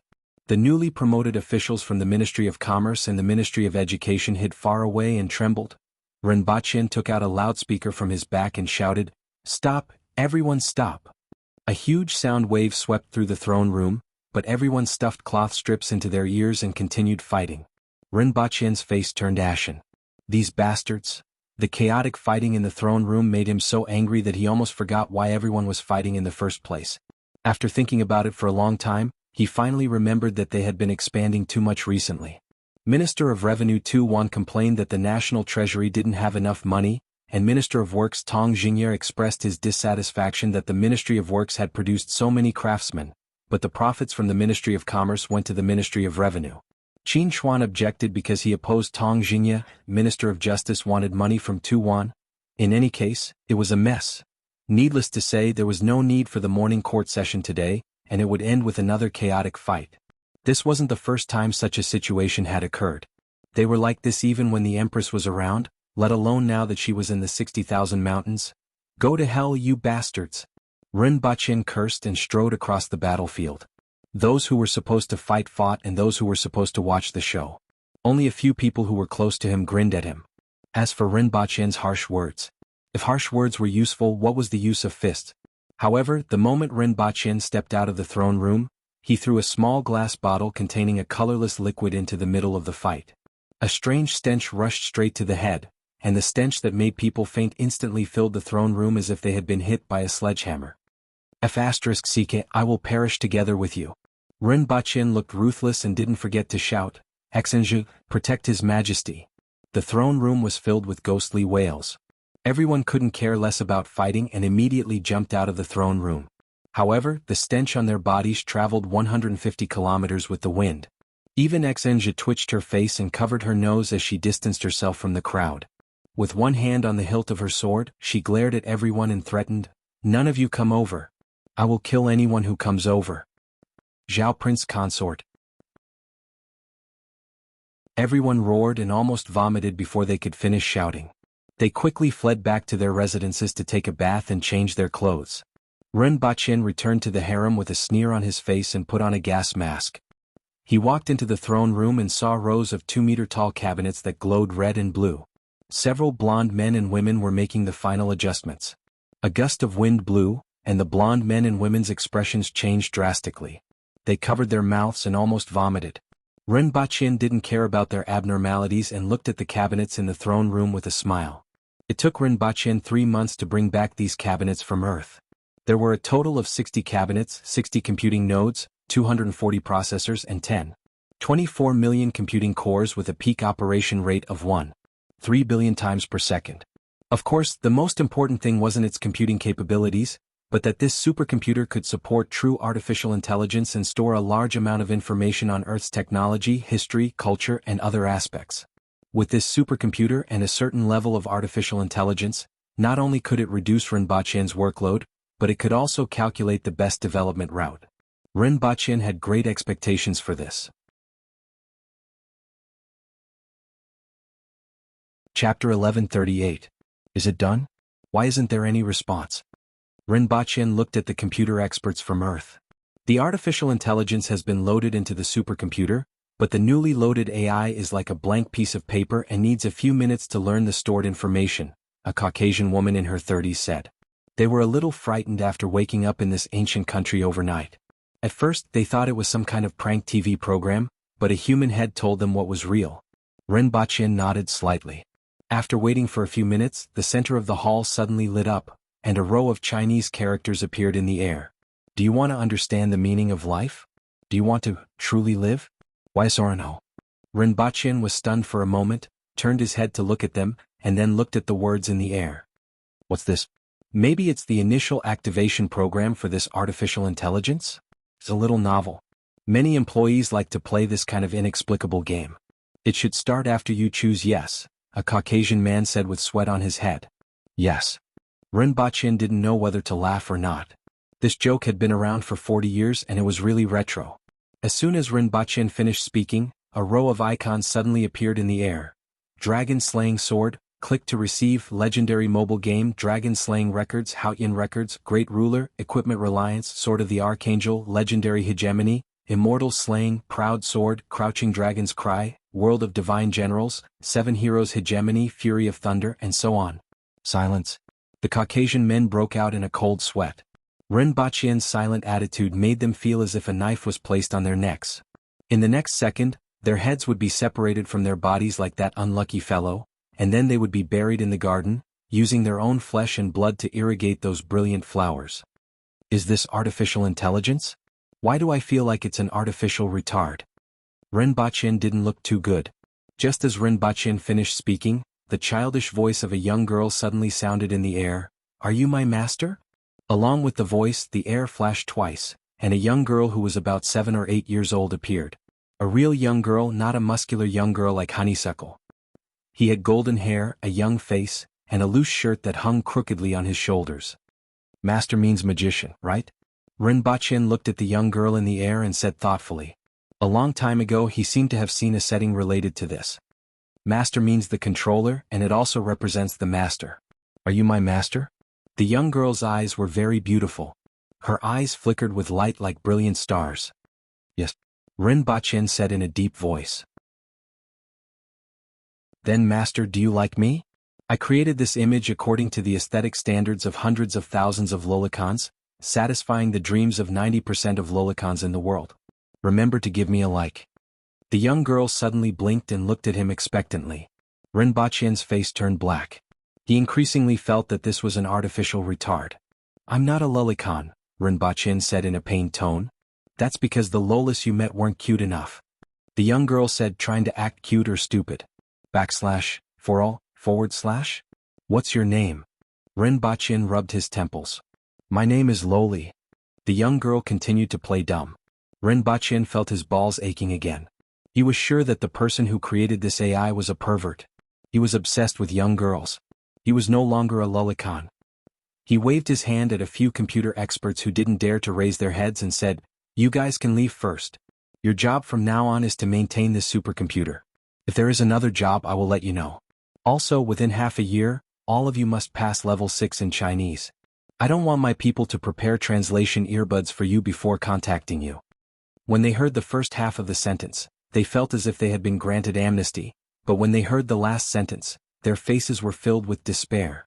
The bald man in front of him was a demon.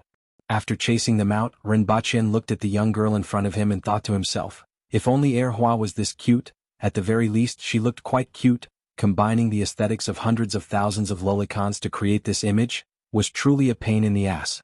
"Have you mastered all the stored information?" Rinpoche asked in a deep voice. "I like gentle people. You can be gentler." The young girl continued to act dumb recklessly. "It's all in my brain. Those processors are my brain and I still need some time to learn to fully master them. Let me talk about the situation here first." Rinpoche ignored her foolishness and roughly explained the situation in Dayo and this world.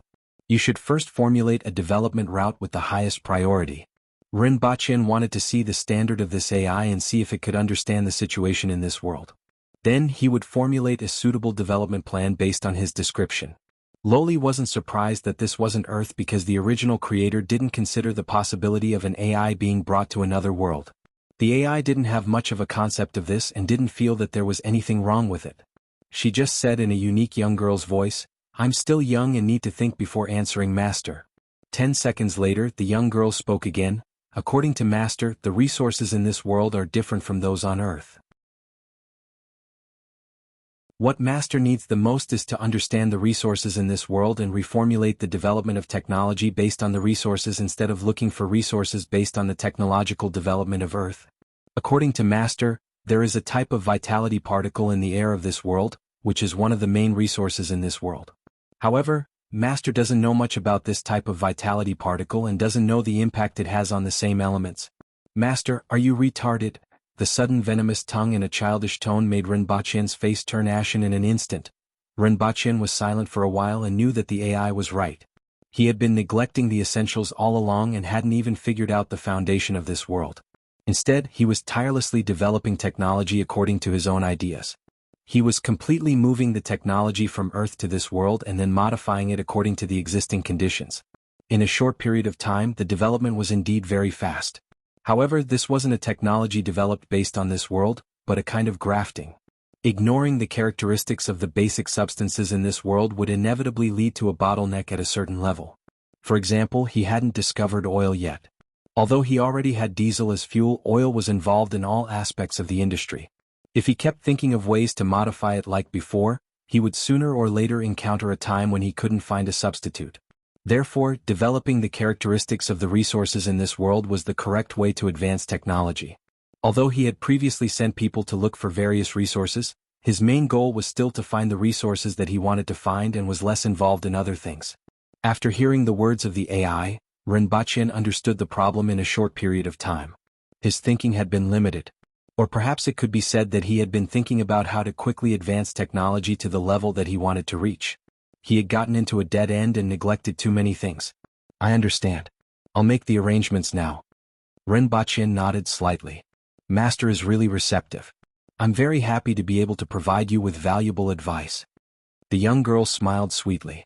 "Continue learning the stored knowledge." Rinpoche nodded and turned to leave. Although he only asked about one thing, it was the most urgent matter at the moment. As for the rest, he could ask about it at any time and wasn't in a hurry. Furthermore, he had only described the general situation just now. He had to continue to input the overall situation that he knew so that the AI would have a more accurate understanding of the situation so that the suggestions it gave wouldn't be biased. This wasn't something that could be done in a day or two, so it couldn't be rushed. First, set a small goal such as 1 second.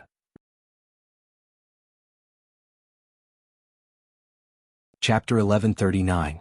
Master, do you want to see? If you really want to see and show enough gentleness, I can let you have a look. The young girl in the air pulled the corner of her white dress, raised it to her knees, and slowly raised it another inch. That young girl always had a naive smile on her face as she said all kinds of lewd things. Someone in the company that created this artificial intelligence was definitely a pervert. Rinpoche didn't know what he had inputted into her before it was activated. For the past few days, Rinpoche had been taking some time out to tell her about this world. This was to expand her database and increase her understanding of this world. During these few days, Lolita tempted Ren Baqin almost every day. Ren Baqin glanced at her and didn't feel anything. He wasn't obsessed with young girls. Even Lin Qiaola wasn't attractive to him when she was naked, let alone an illusory young girl. However, he didn't hate it. The reason was because she was good-looking. This artificial intelligence was indeed beautiful. Erhua peeked at the door of the room. His father had been in this hall for the past few days, and he didn't know what he was doing. What he saw was a young girl in a white dress slowly lifting the corner of her dress. "Father!" Erhua immediately jumped in and shouted. He then looked sad and said, "Father, you have changed. You actually like this." Ren Baqin turned his head and suddenly felt pain in his balls. Looking at Zhu Hua, who also popped out, Ren Baqin felt that this melodramatic plot was unfolding. He slapped Erhua's head and asked, "What do you know? Where did you learn it from?" "I saw a big sister say that to brother Rinxia the other day, and then? You learned it?" "Then brother Rinxia treated me and my big sister to a lot of ice cream. You didn't learn anything good." Ren Baqin slapped him again. Erhua was a little depressed. That big sister obviously succeeded, but he failed. Then he asked curiously, "Father, who is this?" "Artificial intelligence. You can call her Lolita." Ren Baqin turned his head and looked behind him. Lolita was looking at Erhua curiously. "Oh, I'm Chiyuqing. You can call me Daddy," Honeysuckle said to the lowly seriously. Ren Baqin wanted to facepalm. Such a good daughter seemed to have been raised in the wrong way. For a moment, Lolita was dumbfounded. She did not understand what was going on. Then he said in a serious voice, "In biology, children have pairs of chromosomes in their somatic cells. The Y chromosome is a genome segment that is strictly passed down from father to son. Males with the same surname should have the same or similar Y chromosome type. Stable SNP mutations on the Y chromosome could be passed down in the offspring of the paternal line forever, and a reliable paternal gene lineage could be constructed. Male children call males father. According to my scan, you are a female, so you should be called mom. And according to human language habits, this kind of situation is usually referred to as great aunt. My fist is big. Call me daddy or I'll beat you up." Honeysuckle extended his fist and threatened. Then his face turned serious. "If I punch you, you might shit your pants." Ren Baqin couldn't bear it any longer. He grabbed Lu Hua by the neck and dragged him back to his quarters.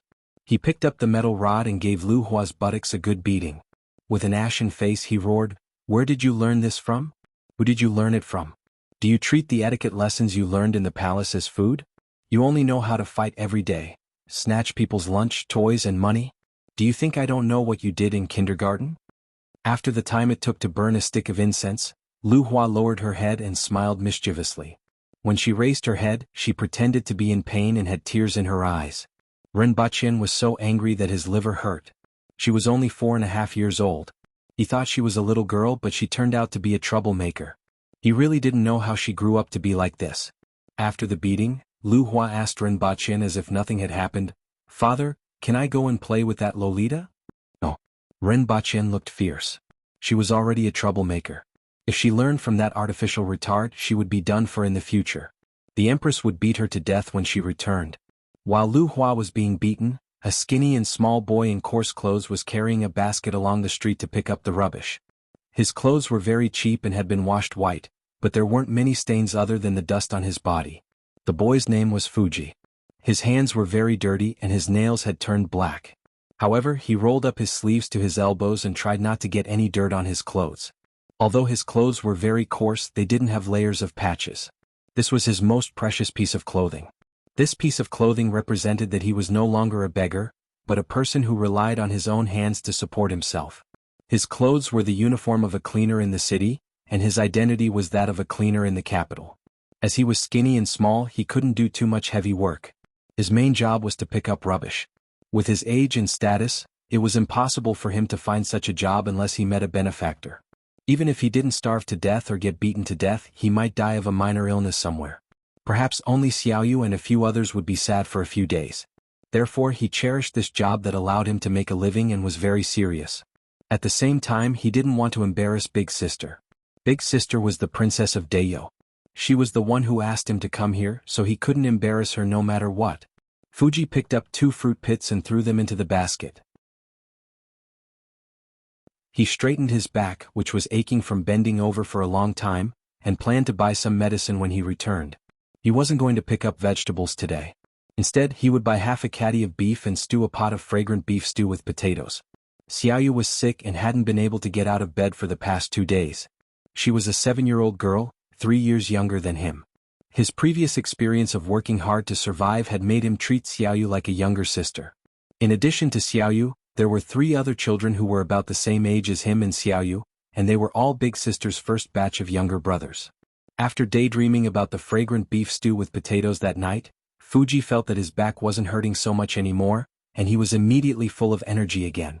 After walking a short distance, Fuji let out a soft cry of surprise and picked up a piece of golden metal the size of a baby's fist from the corner.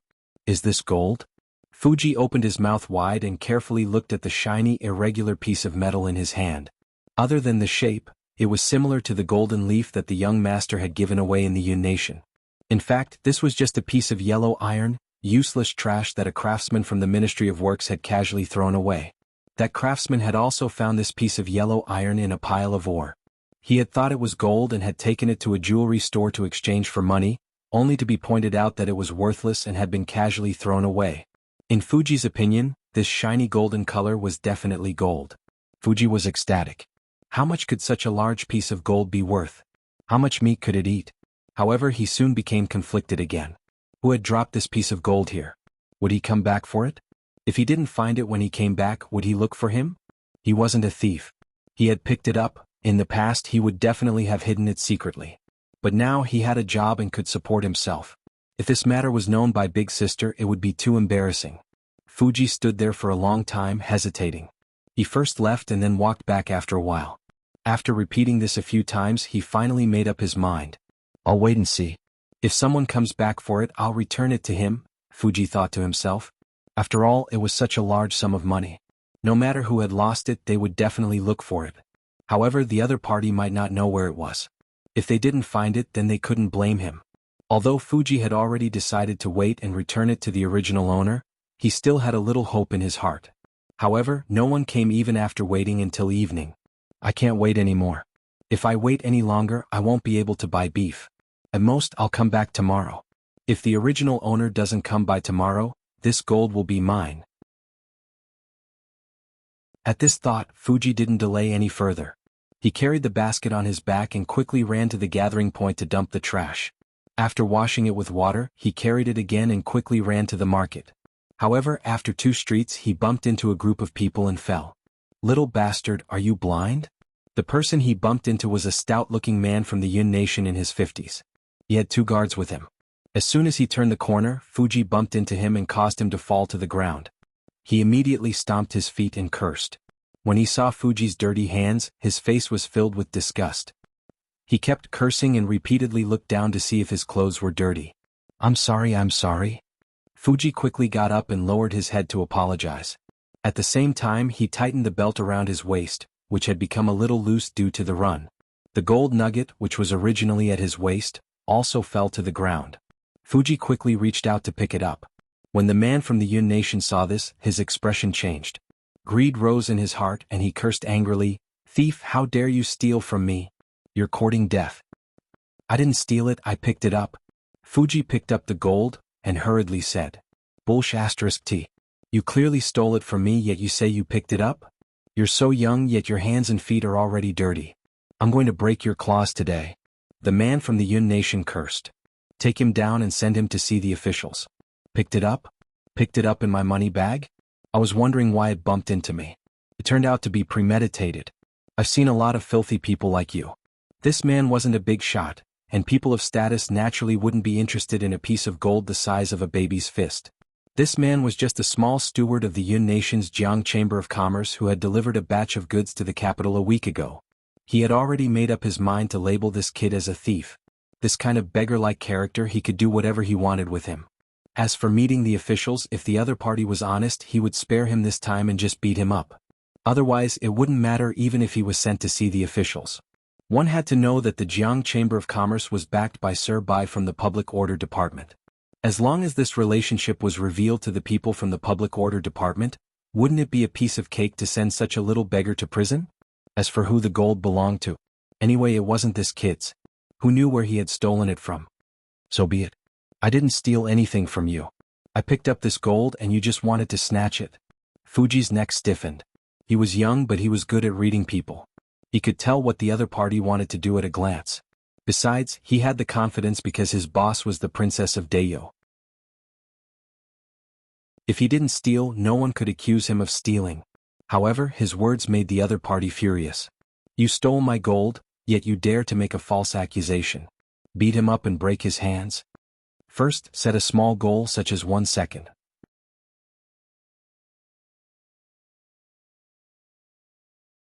Chapter 1140. Where's my father? Honeysuckle rushed to Zichin Palace Hall but found that her father was not back yet. Your Highness. Qing Yuan, who just came out, bowed slightly and smiled.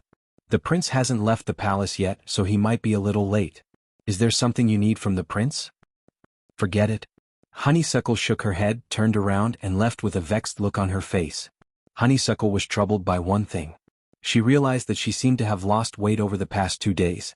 Her muscles seemed to have shrunk a little. In order to confirm that it was not an illusion, she even weighed herself and found that she had indeed lost half a kilogram. This made her very unhappy. One had to know that muscles represented strength and strength represented everything. In kindergarten no one could beat her. What? Because they weren't as strong or fast as her. Her muscles had shrunk, which meant that her strength had decreased. Although there was no evidence of her strength decreasing, she firmly believed that this was the case. Smaller muscles equals smaller strength equals weaker.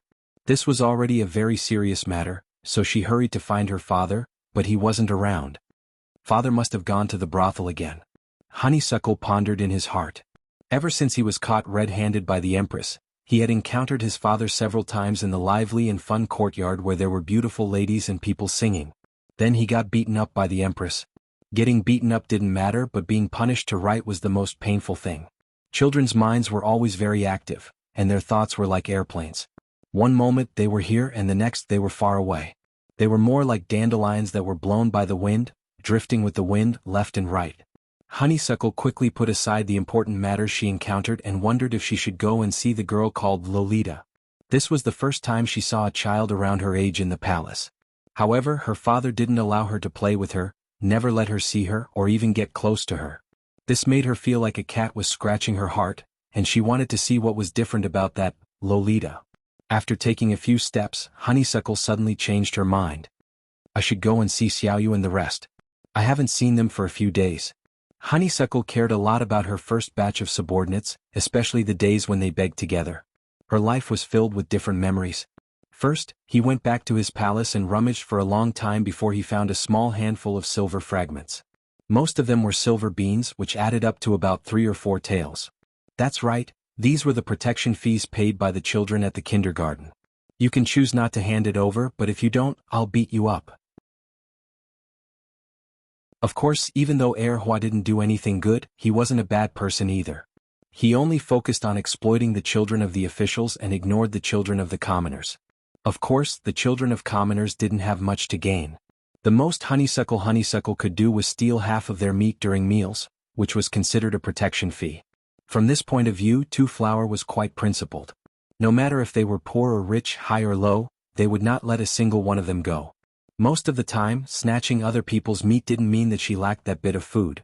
It represented her position, the position of the boss. At least, that was what she thought in her little head.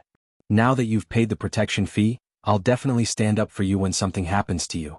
It was the same for Little Fish and the others. He would take something they liked, such as a small wooden carving or some other strange and worthless thing. He would also share the money he stole with them since he didn't have much to spend anyway. After evading the palace guards, Two Flower found an empty space to climb over the wall and leave the palace. He sprinted on the road, leaving afterimages in his wake.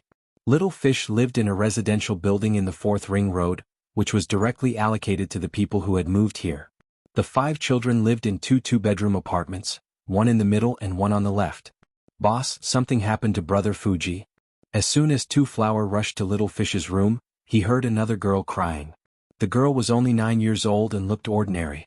She was also thin and small due to malnutrition, and her hair was dry and lusterless.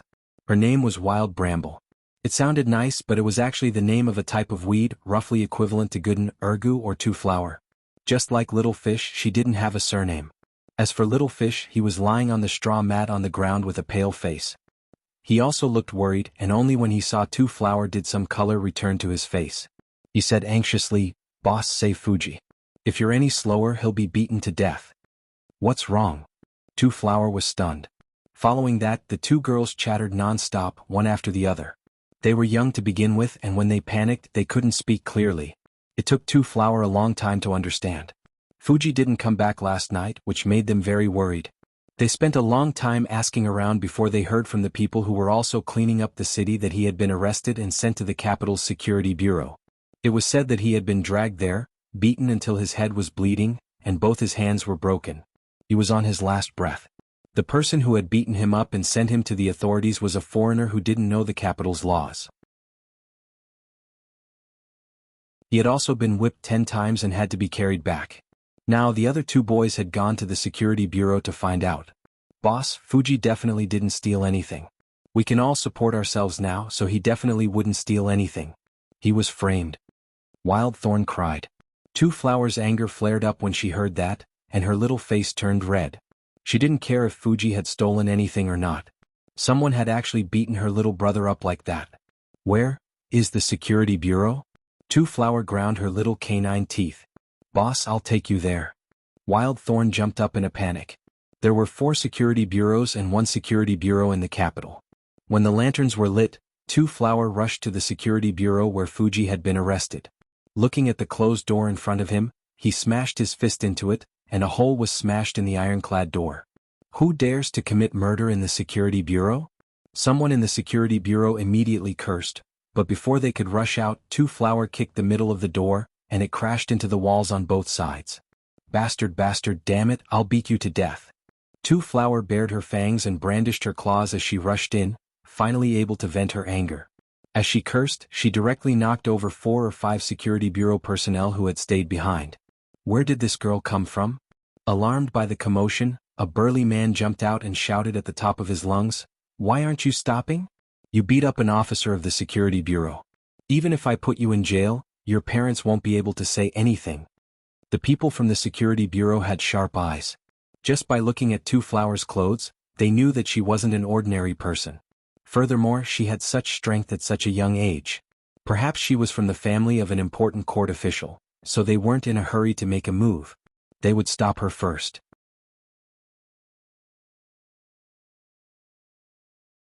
Chapter 1141. Honeysuckle glared angrily at the man in front of him, ready to pounce on him at any moment. In this aspect she was similar to the Empress. Both of them had explosive temperaments and would explode at the slightest provocation. However, no one dared to provoke her and explosions were rare. But this time someone had ignited the fuse. Foggy had been wrongly accused, and in her heart, it was as if she had been wrongly accused. Not to mention that Foggy had been beaten up so badly. If he hadn't happened to leave the palace today, Fuji might have been dead by the time he left the palace. Yi Jing and the other 2 children who were leaning against the door were frightened. Although they knew that Hua was a princess, it did not stop them from being afraid of the public order division. These are 2 different things. "Boss, Foggy is still locked up inside," a youth shouted. The 3 of them didn't want to attract the attention of the public order division, but in this situation if they didn't warn their boss, he might really start fighting with them. Boss was a princess, so she would definitely be fine, but Foggy was still locked up inside. When Honeysuckle heard this, he remembered that the most important reason he had come was to fish Foggy out. He said hatefully, "Let Foggy out. He's the one you caught yesterday." The burly man was a little confused. The Public Security Bureau arrested a lot of people every day. And most importantly, who are you? Who are you? Who is Fuji? The burly man asked in a deep voice. "I'm Chi Yuqing." Honeysuckle glared at the big man with his teeth clenched. "Foggy is Foggy so tall?"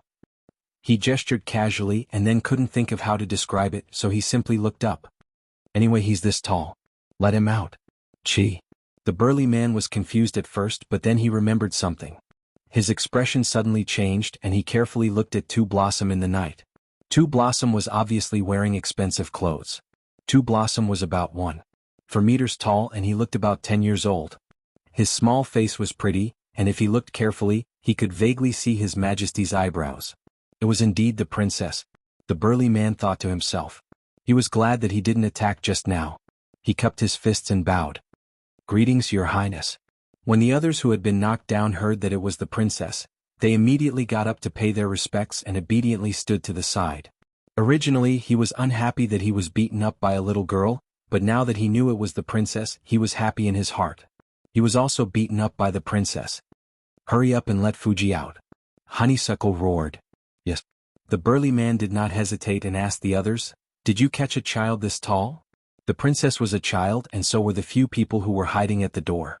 The princess compared their heights again.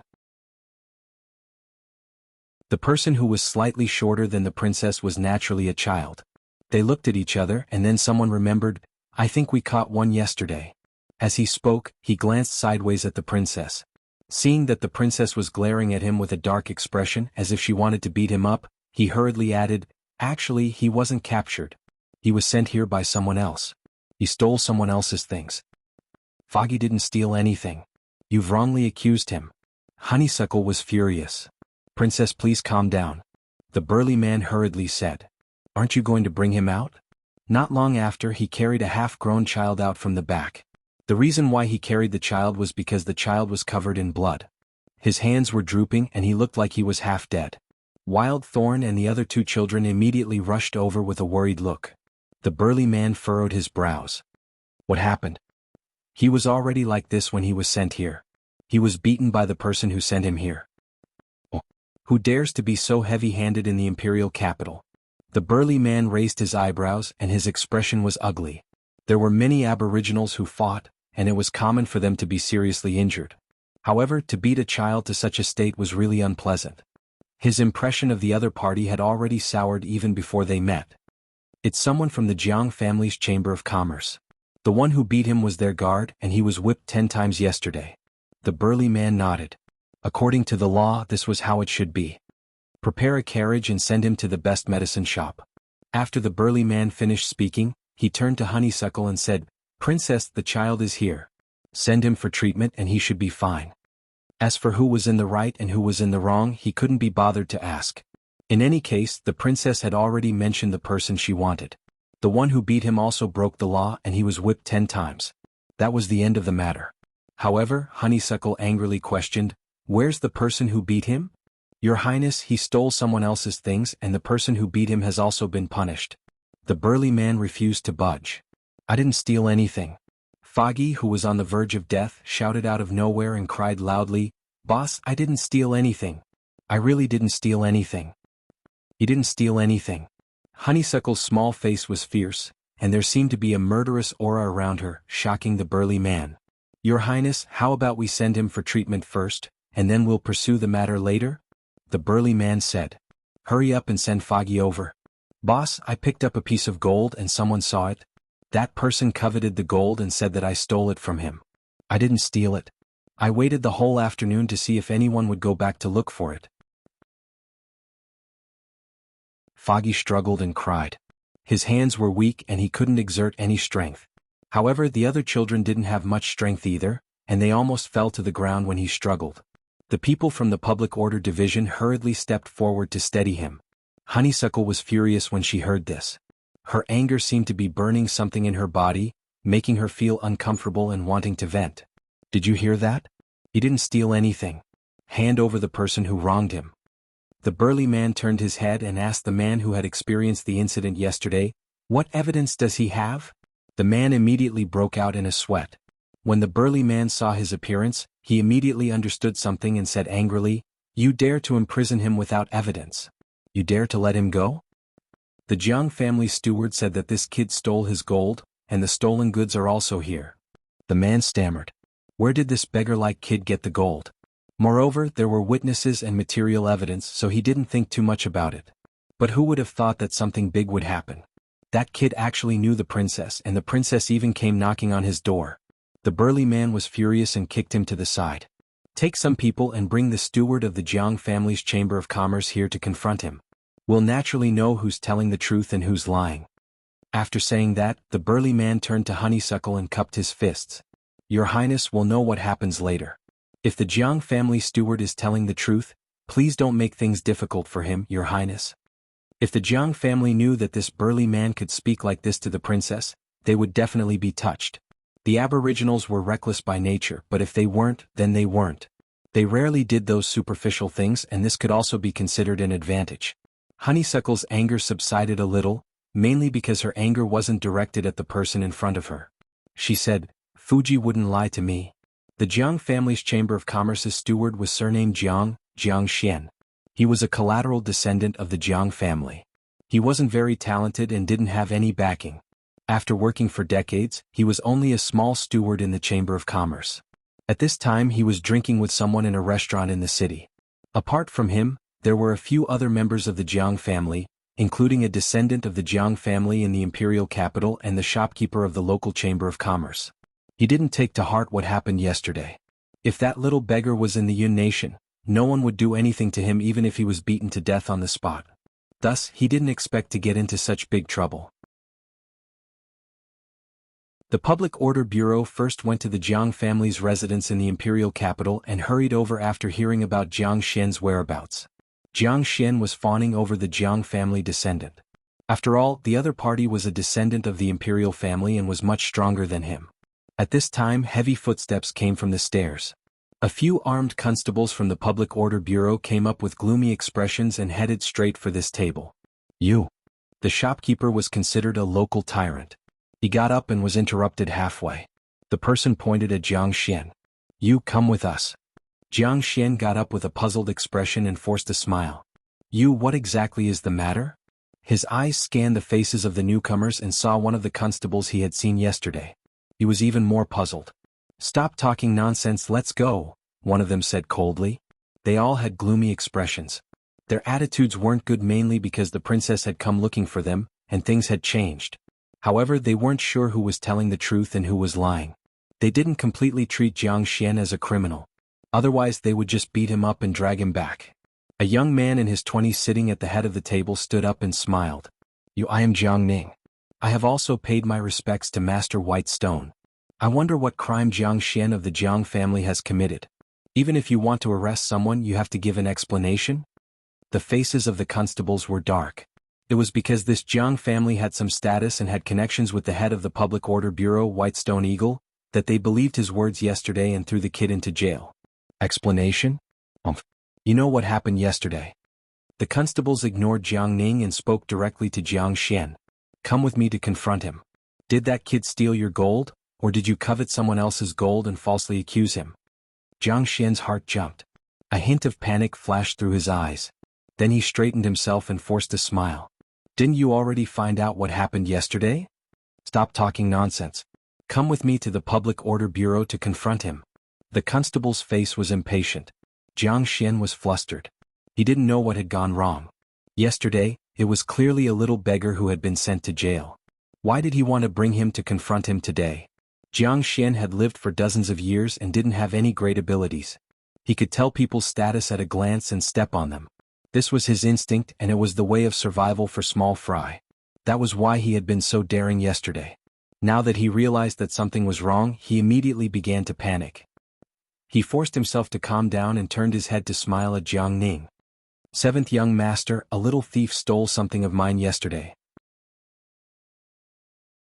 It seems that they want me to go to the Public Order Bureau to confront him. I'll go with them." Jiang Ning could naturally tell that something was wrong from the attitude of the constables. He looked at him and thought of something. "Since there's nothing else, I'll go see what's going on." Jiang Xian was overjoyed. With Jiang Ning here, he felt much more at ease. He made up his mind that no matter what, he would insist that it was the little thief who stole his things. He had to figure out how to smooth things over and not give himself away. First, he had to set a small goal. For example, 1 second.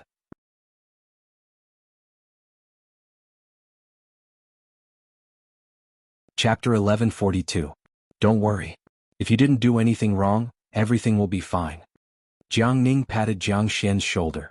Nowadays, the laws of Dayo were becoming stricter and stricter, especially when there were conflicts between the Aboriginals and other races. It might even reach the prince. Now, everyone knew that the prince was most concerned about this matter. "Thank you for your company, seventh young master. This matter has already been resolved. I don't know if there were any twists and turns, but I didn't do anything wrong. I was punished for a small mistake," Jiang Xian said with a smile. He knew that he had to make sure of this. With the Jiang family supporting him, especially with 7th young master accompanying him. As long as he didn't make any mistakes, the other party might not be able to do anything to him. Furthermore, there might not be a mistake. Perhaps the Security Bureau suddenly wanted to ask about this matter. At the thought of this, Jiang Xian felt a little more at ease. That's for the best. Jiang Ning chuckled. Jiang Ning's previous words seemed to be comforting but in fact had a different meaning. If there was nothing wrong, nothing would happen. If there was a mistake, then it would be hard to say. The people sent by the Jiang family to the capital naturally wouldn't be incompetent and wouldn't dare to be biased here. One had to know that this was the capital where Qi Zixiao was in charge. Everyone knew about her fierce temperament. The Qin nation had sent several groups of envoys, killed them a few times and had no choice but to send more. If she heard of any trouble, she might find an excuse to wipe out your entire family. If she said she would wipe out your entire family, she definitely wouldn't leave a single person alive.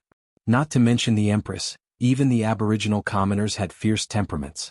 Even if you were a commoner, if you dared to use your power to bully him, he might just fight you to the death. Unfortunately, the aboriginal commoners weren't weak. As long as they reached adulthood, they would have the strength of a man-will expert and an earth-will expert. They definitely had the strength to fight to the death. One had to know that it wasn't easy for these aristocratic families to recruit a few earth-wheel experts, let alone a spirit-wheel expert. Once they reached the spirit-wheel level, they would have to think of ways to curry favor with them. Therefore, in the territory of the imperial capital, no matter how arrogant and despotic you were in other places, no matter if you were from a major clan or a merchant association with great eyesight, you had to be well behaved in this place. When the group arrived at the Public Security Bureau, they saw 2 chairs in the courtyard. A burly man sat in the middle and a little girl about 10 years old sat on the chair behind him. She had delicate features, and she was glaring at them with anger in her eyes. Honeysuckle sat at the back so that he wouldn't steal the spotlight. Jiang Ning greets Lord Meng. How have you been? Jiang Ning stepped forward and greeted. The Public Order Division of the Imperial Capital was divided into 4 divisions. Each division had a division chief, left division and right division respectively. Si Zhengzhu judged cases, Si Zhuozhu arrested people and Si Yuzhu imprisoned people. If there was a major case, it would be sent to the Public Security Bureau of the Imperial Capital. The burly man's name was Meng Yu, and he was the head of the Public Security Bureau. When he saw Jiang Ning, his expression only softened slightly. The Jiang family had connections with Bai Shiying, the head of the Public Security Bureau, so they had naturally come to visit Meng Yu. You're not involved in the case, go to the side and wait, Meng Yu said in a low voice. Meng Yu said in a deep voice. He then turned his head to look at the slick-looking fatty in his 40s or 50s. Who are you? Are you the person involved in yesterday's theft? This lowly one is Jiang Xian, the steward of the Jiang Family Merchant Association. I was involved in yesterday's case. Jiang Xian felt a bit panicked when he stared at him. He felt like he was being stared at by some vicious beast, threatening and intimidating. Tell me the truth about what happened yesterday, Meng Yu said, staring at Jiang Xian. In reality, he was inclined to believe that the child called Fuji was telling the truth. After all, the princess had already wanted to take him away, and he'd said those tearful words before leaving. It seemed like he'd been wronged. If a 10-year-old child had really stolen something, he definitely wouldn't have behaved like that. Reporting to Lord, I was walking on the road yesterday when a little beggar suddenly bumped into me at a corner. That little beggar's hands and feet were fast, and he took a piece of gold from my waist. From his actions, it was obvious that he was a repeat offender. There are many thieves like him everywhere. Before Jiang Xian could finish speaking, Honeysuckle jumped up from her chair and scolded, Nonsense, Fuji didn't steal anything from you. If you keep spouting nonsense, I'll beat you to death. Jiang Xian jumped in fright at Honeysuckle's fierce scolding. She was terrified, but she continued to quibble. You know that thief? I experienced this personally, and there were other people who saw it. Otherwise, how could a little thief like that have gold? He could tell that this young girl actually knew that little beggar. This made him feel that things were not going well. It was obvious that this young girl had a high status. If he had known earlier, he wouldn't have been so greedy yesterday and caused so much trouble. He'd thought it was a small matter, but it had caused such a commotion and even provoked someone of status from the ancient clans to stand up for him. He was filled with regret, but now that things had come to this, he could only bite the bullet. Honeysuckle was infuriated when she saw that he was still quibbling. Her feet shook and she wanted to rush up and punch him. As for whether she could survive a punch, she didn't even consider it. Your Highness, what did you say before? Before things are clear, Does your highness still want to silence me? Mengyu turned around and punched Honeysuckle. He retreated more than 10 feet, a trace of anger on his face. Although he was angry, he was secretly delighted. Her Majesty's son was not even 5 years old, but he already had such strength. His talent was truly unparalleled. It was just that the princess was young and acted according to her likes and dislikes. Although his position was low, he couldn't let the princess act so wantonly. Honeysuckle pursed her lips and looked aggrieved. However, she felt that the other's words made sense. Aggrieved, she said, "You have to clear things up. You can't falsely accuse Fuji." Mengyu found it funny. The princess's strength was something that even he wasn't a match for. Her actions could be considered ostentatious, but she just had to put on an aggrieved expression at this time. It was hard to dislike her. After all, everyone knew that the princess was not even 5 years old. As the two of them spoke, Jiang Ning and Jiang Xian jumped in fright. Jiang Ning had thought of Honeysuckle's identity from the words, "Your Highness." As for Jiang Xian, she was frightened by Honeysuckle's furious appearance. Although the tiger cub was small, it was ferocious, especially when their fists had collided. That ferocious-looking lord had been knocked back several meters. If no one had stopped her, that young girl would probably have beaten him to death. Mengyu saw Honeysuckle reluctantly return to his chair. He turned his head and said, "Are you speaking the truth? Every word this lowly one says is the truth. There is not a single lie. Where is the stolen goods?" Jiang Xian hurriedly took out the gold from the pouch. Mengyu smiled faintly. "Since you have a pouch, why did you put the gold at your waist yesterday?" Jiang Xian hurriedly said. "Let my lord know that this lowly one is here to deliver some goods. Before I set off, someone asked this lowly one to deliver something. Yesterday, I gave the item to that person and this gold was my reward. This lowly one conveniently put it at my waist. Before coming here, he had already thought of an excuse. Although there were many flaws in his words, he couldn't care less. What kind of person asked you to deliver something? To where?" "Oh," Mengyu asked repeatedly. "This gold isn't gold ingots but ore. Do you know how pure it is? How much gold can you offer? How much is your reward?" The person who asked me to deliver the goods covered his face and didn't say where to deliver it. He only said that someone would come to collect it after it was delivered. The person who came to collect the goods yesterday didn't show his face. This lowly one is in the wrong. I have betrayed the patriarch's trust and secretly smuggled goods. As for how much this gold can be offered, this lowly one really doesn't know. In any case, it will definitely be much higher than the normal shipping price. Jiang Xian admitted his guilt. He had wiped everything clean. In any case, the other party had no way of verifying it. In other words, he had classified himself as secretly smuggling goods. No one would pursue the matter of the goods being delivered. Although the identity of the other party was a problem, as long as he could avoid this disaster, nothing else mattered. Mengyu's expression was non-committal. He looked to the side and asked, "Have you brought the others?" "They have. They are waiting outside the door." "Bring them in." "Take this Jiang Xian to the side," Mengyu said. When Jiang Xian heard that there were others, he had a bad premonition. When he saw the two people he had brought in, his face was filled with fear. Cold sweat poured down his face. The two people were the two guards from yesterday. One of them had even been whipped 10 times. He didn't think much of it yesterday. He had only thought of the excuse when he arrived and didn't explain it to the two of them. Now he only hoped that the two of them wouldn't say anything they shouldn't. Jiang Ning noticed Jiang Xian's expression and secretly shook his head. He knew that the problem had arisen from him. Furthermore, he had attracted the attention of the current princess. Unlike the other royal families, where princes and princesses were as numerous as the hairs on a cow, the Dayo Empress only had one son. It was difficult for the aboriginals to give birth. Even if this princess wasn't the next empress, her status was still extremely noble. Even if Jiang Xian didn't die this time, the Jiang family couldn't spare his life. Jiang Ning felt that Hua might not be the next empress because the empress was too strong and had a long life. She just had to give birth in her 20s. When the empress abdicated, she would probably choose a child in the prime of his life. However, that was a long time in the future.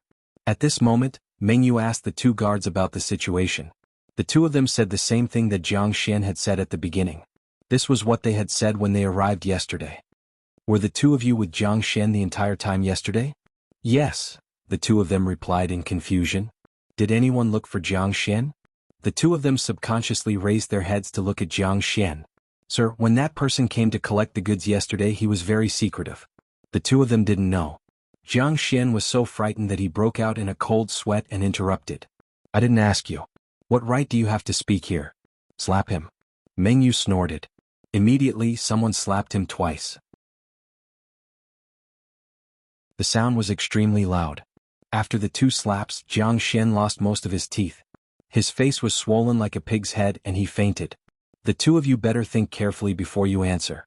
If you lie again, I will definitely let you know the consequences of deceiving me, Meng Yu said irritably. He was already thinking about how to punish the 3 of them. Previously, he had only used words to ask questions in front of the princess. If it were any other time, he would have already given them a round of torture and then he would be able to get anything out of them. Even though his words to the princess just now were reasonable, he wasn't much better than the princess when it came to handling matters. It was just that his thoughts were usually more transparent than others. However, it was really difficult for him to solve the case by questioning. He had wanted to show his face, but now he was in a difficult position. Even now, the princess was restraining her temper and watching. Meng Yu began to feel resentment. That Jiang Xian had pushed all the blame away. Even though he had smuggled goods and the movements of the person who had collected the goods were secretive, it was likely that he was up to no good. Meng Yu could make some trouble for him on this point, but that would be embarrassing. What happened yesterday? The 2 of you speak truthfully. Do not lie, Jiang Ning said from the side. He was prepared to abandon Jiang Xian. If Jiang Xian was innocent, then it would be fine. But if he had stirred up trouble and broken the law, then he could not be left alive. If Jiang Xian escaped today, the princess would most likely hate the Jiang clan, and there would be a lot of trouble in the future. The 2 guards looked at Jiang Ning. They knew his identity and misunderstood. Gritting their teeth, they said, "What the 2 of us have said is not false. Everything we say is the truth." In their view, the young master of the Jiang clan would naturally stand on the side of the Jiang clan and protect Jiang Xian. Jiang Ning glanced at the 2 of them, then raised his hands to Meng Yu. "Sir, I won't disturb you any longer." After Meng Yu agreed, he swaggered out. It wasn't that he didn't pay attention to them, but that there was no benefit in staying here any longer. It was easy for people to think that he was supporting Jiang Xian and the other 2. Now, he should remove himself from this matter as soon as possible. Guards, take the 3 of them to prison first. Fuji will confront them tomorrow, Meng Yu immediately said. He turned to Erhua and said, "Princess, these 3 people insist that Fuji is the thief. Let Fuji confront them tomorrow. I will definitely get to the bottom of this." Erhua wasn't easy to fool.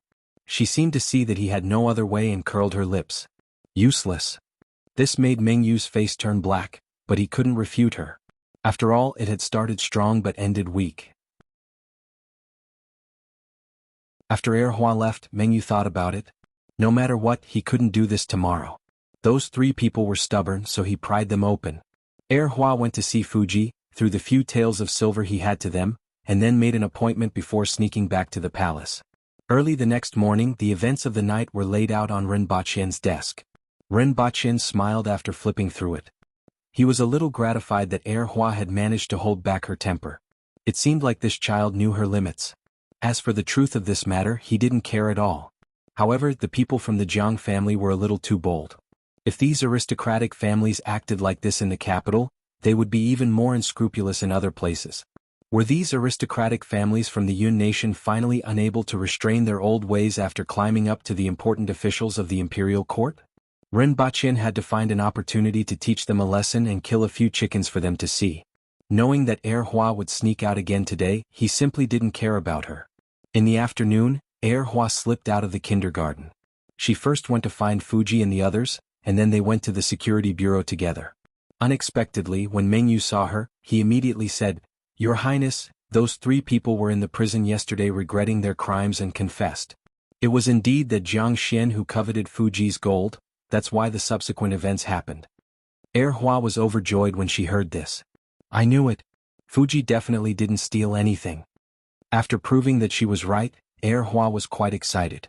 Fuji and the others were also excited when they heard this. It was just that they didn't know why they confessed after one night. After the excitement, Erhua's expression changed. Her face was cold and stern, and she looked 80% like the Empress. Since they confessed, they broke Fuji's hands.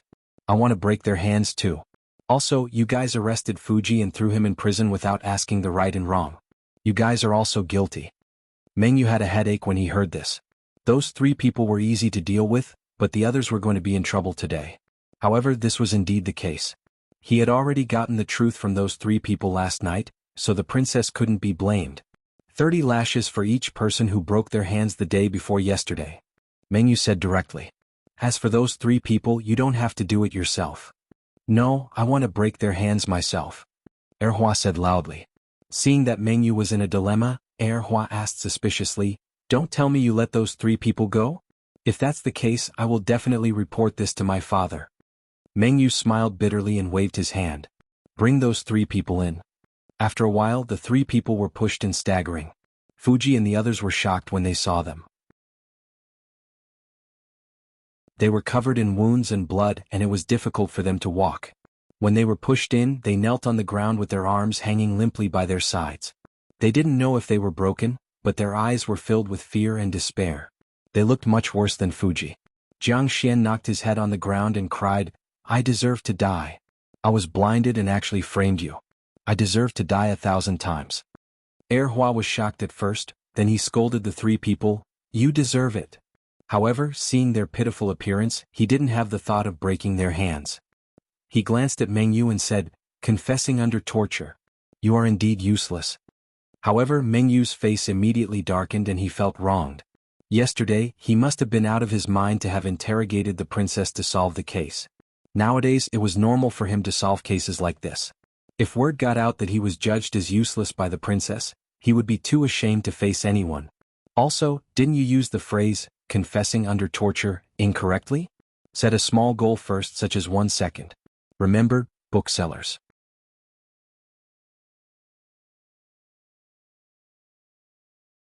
Chapter 1143. Jiang Ning managed to escape in time and handled the matter appropriately, blocking Rinpoche's way of making an example out of the Jiang family. This made Rinpoche take a second look at them. Among the many aristocratic families, the Jiang family was considered relatively stable. Although there were some domineering people, they were generally well-behaved and didn't reach the point of causing public indignation. However, there were a few aristocratic families who felt that they were relying on the important officials of the court and had a relapse, causing many complaints. Although they relied on their power to cover up, how could they escape the eyes of the rearguard commandery? Instead, he recorded all the crimes he had committed. 2 days later, Rinpoche threw the crimes of these families in front of the court officials.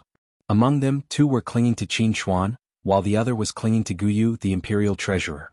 It's just the people of the Yun nation bullying the people of the Yun nation. Qin Xuan understood the whole story and stroked his beard indifferently. The people of the Yun nation are also your majesty's subjects. They colluded with the prefectural army, acted unscrupulously, and disregarded the law. If we let them do this, how can we govern the country? Rinpoche snorted. Qin Xuan didn't say much after hearing this. These people were only helping them earn some money, and many of the officials still didn't think much of them. The officials in the court hadn't been infected with extravagant habits. Although they liked money, they wouldn't go to war over it. It was just that Rinpoche had targeted the 2 aristocratic families that were attached to Qin Xuan, which made him somewhat embarrassed. However, these aristocratic families were under Rinpoche's instructions, so he couldn't speak out against it. He wondered if he should simply make a scene and mess up today's court meeting. In any case, he was also a troublemaker. This matter was done with ease and no one could do anything to him. Rinpoche knew what he was thinking and raised his voice. These aristocratic families use your reputation when they travel outside. If they commit crimes, you will be despised and hated by the people of the world. The gains don't make up for the losses, so you have to control them more in the future. Moreover, the law of the country is always like this.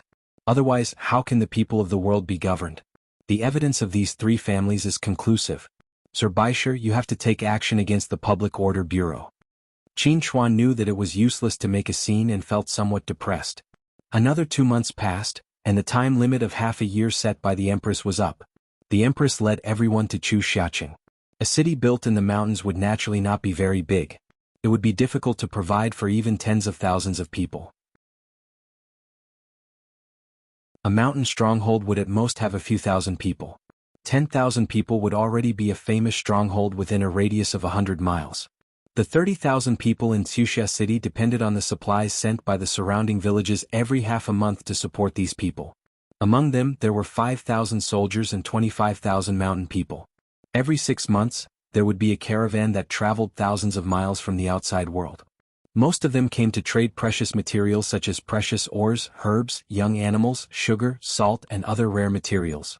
Goods such as beast hides that could be sold for a high price in the outside world, unless they were extremely precious, were left to rot in the wilderness. Because it was difficult to transport goods in the mountains, it would take at least a year for a caravan to enter, and a round trip would take close to 2 years, so they could not carry much goods. When the Empress arrived, she saw that there were many aborigines from different villages and that the atmosphere in the city was lively. She felt rather gratified. There had never been such a scene in the 60,000 mountains. Although it couldn't be compared to the cities in the outside world, it was already rare in the mountains. As an important city of the Protectorate of the South, Wuxia City not only served as a supply point and an important mission to explore the surrounding areas, but it also brought great changes to the 60,000 mountains. When she arrived at the Protectorate of the South, the Empress first inquired about the current situation and then said, "The time limit is up. How many Cardinal Heaven experts have arrived?" "There are 22 people who have come to the city to receive orders. Now that they know that your Majesty has arrived, they are waiting for you to summon them," Wuxia reported. The Empress sneered and said, "These people are really daring. Even though I am here personally, they still dare to be so disrespectful. Do they really think that I won't do anything to them?" Out of the 54 people, only 22 had arrived, which was less than half. This was even under the circumstances that the Empress had personally arrived. It could be seen that these people were vicious and arrogant by nature. They even dared to disregard her orders. Since that was the case, what was the use of keeping these people? The Empress sneered and asked, "Are Ma Hongyu and the others here?" "The 19 of them can't stay in the city and are currently recuperating in the Wuxia Mountains, which are 15 kilometers away from the city. Should I summon them here? Hold a banquet in the city tonight and send someone to invite them over. First, give me the list of the Cardinal Heaven experts and their locations. Then, summon those 22 people here," the Empress said after pondering for a while. A moment later, 22 ferocious-looking men and women dressed in animal skins entered the residence. Each of them was unbearably rough, but their bodies were full of vigor and exuded a murderous aura. As they walked, they looked around without the slightest hint of respect. After all, Cardinal Heaven experts were powerful enough to occupy a piece of land even in the 60,000 mountains. They were revered by others and had extremely high aspirations. In addition, they had fought for their lives in the mountains since they were young and had experienced countless killings. They were fierce, aggressive, and bloodthirsty. Even though they were here on the orders of the Empress, they were only abiding by the agreement that they had signed decades ago. However, they didn't care much about it. It was absolutely impossible for them to obey a single holy scroll. Even though they were here, it wasn't easy for the Empress to mobilize them. However, when they saw the Empress in front of them, their carefree expressions immediately changed, and they stared at her with bewilderment. "Has no one taught you the etiquette you should have when you see me?" The Empress looked down and snorted. The Empress's vigor was surging like a furnace. Even those who were more than 30 meters away could feel the blood in their bodies churning and being triggered by the Empress's vigor. Like a tide, it surged endlessly. The aura around her was as deep as the sea, covering the sky and shrouding everyone. Everyone's expression immediately changed. That aura pressed down on them like the weight of a mountain and the moon, causing them to immediately lower their bodies. Wuxia suppressed the surging vigor in his body and sighed in his heart. He had long heard that the Empress had broken through, but he didn't expect her strength to improve to such an extent. It was already difficult for him to keep up with her. Just by activating her vigor and using her aura to suppress others, she was able to subdue these unruly villains in one fell swoop. The Empress's aura was withdrawn upon contact, like a whale swallowing, and the surging vigor in her body also calmed down. However, the villains all tensed up. Although the Empress hadn't made a move, the strength she had displayed just now was far superior to everyone else's. The aboriginals respected strength, and the strength displayed by the Empress was enough to make them not dare to act rashly. "Which step did your Majesty break through and reach the level of the late Emperor?" A villainous man with long messy hair, a hideous tattoo on his chest, and a bone necklace hanging around his neck couldn't help but ask. Everyone's eyes flickered. Although they had guessed it, they still wanted to hear the Empress's confirmation. As for the late Emperor they were talking about, he was the first Emperor of Dayo. Back then, Yipeng had pulled out an army from a village in the depths of the 60,000 mountains. After establishing the country, he led the elite soldiers into the 60,000 mountains and disappeared without a trace. Cardinal Heaven experts had a lifespan of 200 years, and many of these people had seen Yapeng. At this moment, they realized that the feeling of oppression that the Empress gave them was no less than the feeling that Yapeng gave them when he came back. Although they had improved a lot over the years, the Empress had the strength of an intermediate longevity heaven expert after breaking through. She was stronger than Yapeng when he brought his army here. The Empress snorted and said, "In the future, you will listen to my orders and must not disobey me. If you disobey me, I will not spare you. If you do well, I will not be stingy with rewards. As for my strength, you will naturally know in the future." Everyone's expression changed a few times. They looked at each other and bowed their heads in agreement. Since the girl in front of them was so powerful that it was enough to suppress everyone, and she was also the ruler of the Aboriginals, everyone naturally obeyed her orders. Seeing this, the Empress nodded and said, "You may leave first. There will be a banquet in the residence to entertain everyone. Tomorrow you will have to go and do some things." That night, many Aboriginal villains, Mahongyu and other experts attended the banquet. Together with the people from the Temple of Heaven, the three parties almost had another conflict. However, under the suppression of the Empress, nothing happened in the end. The next day, the Empress called for 22 villains and divided them into teams of 2. They were divided into 11 teams and went to the 11 positions that the Empress had selected. They were going to directly attack those future villains. If they bend their heads and surrender, I can spare their lives. If they resist, kill them on the spot. Shiwanya, mobilize 11 teams of 100 people to follow them and lead the way, the Empress said in a deep voice. These experts and villains were even more familiar with the surroundings than Shiwanya's soldiers. However, the Empress clearly made it clear that these soldiers were going to monitor them, lest someone slack off and let those people escape.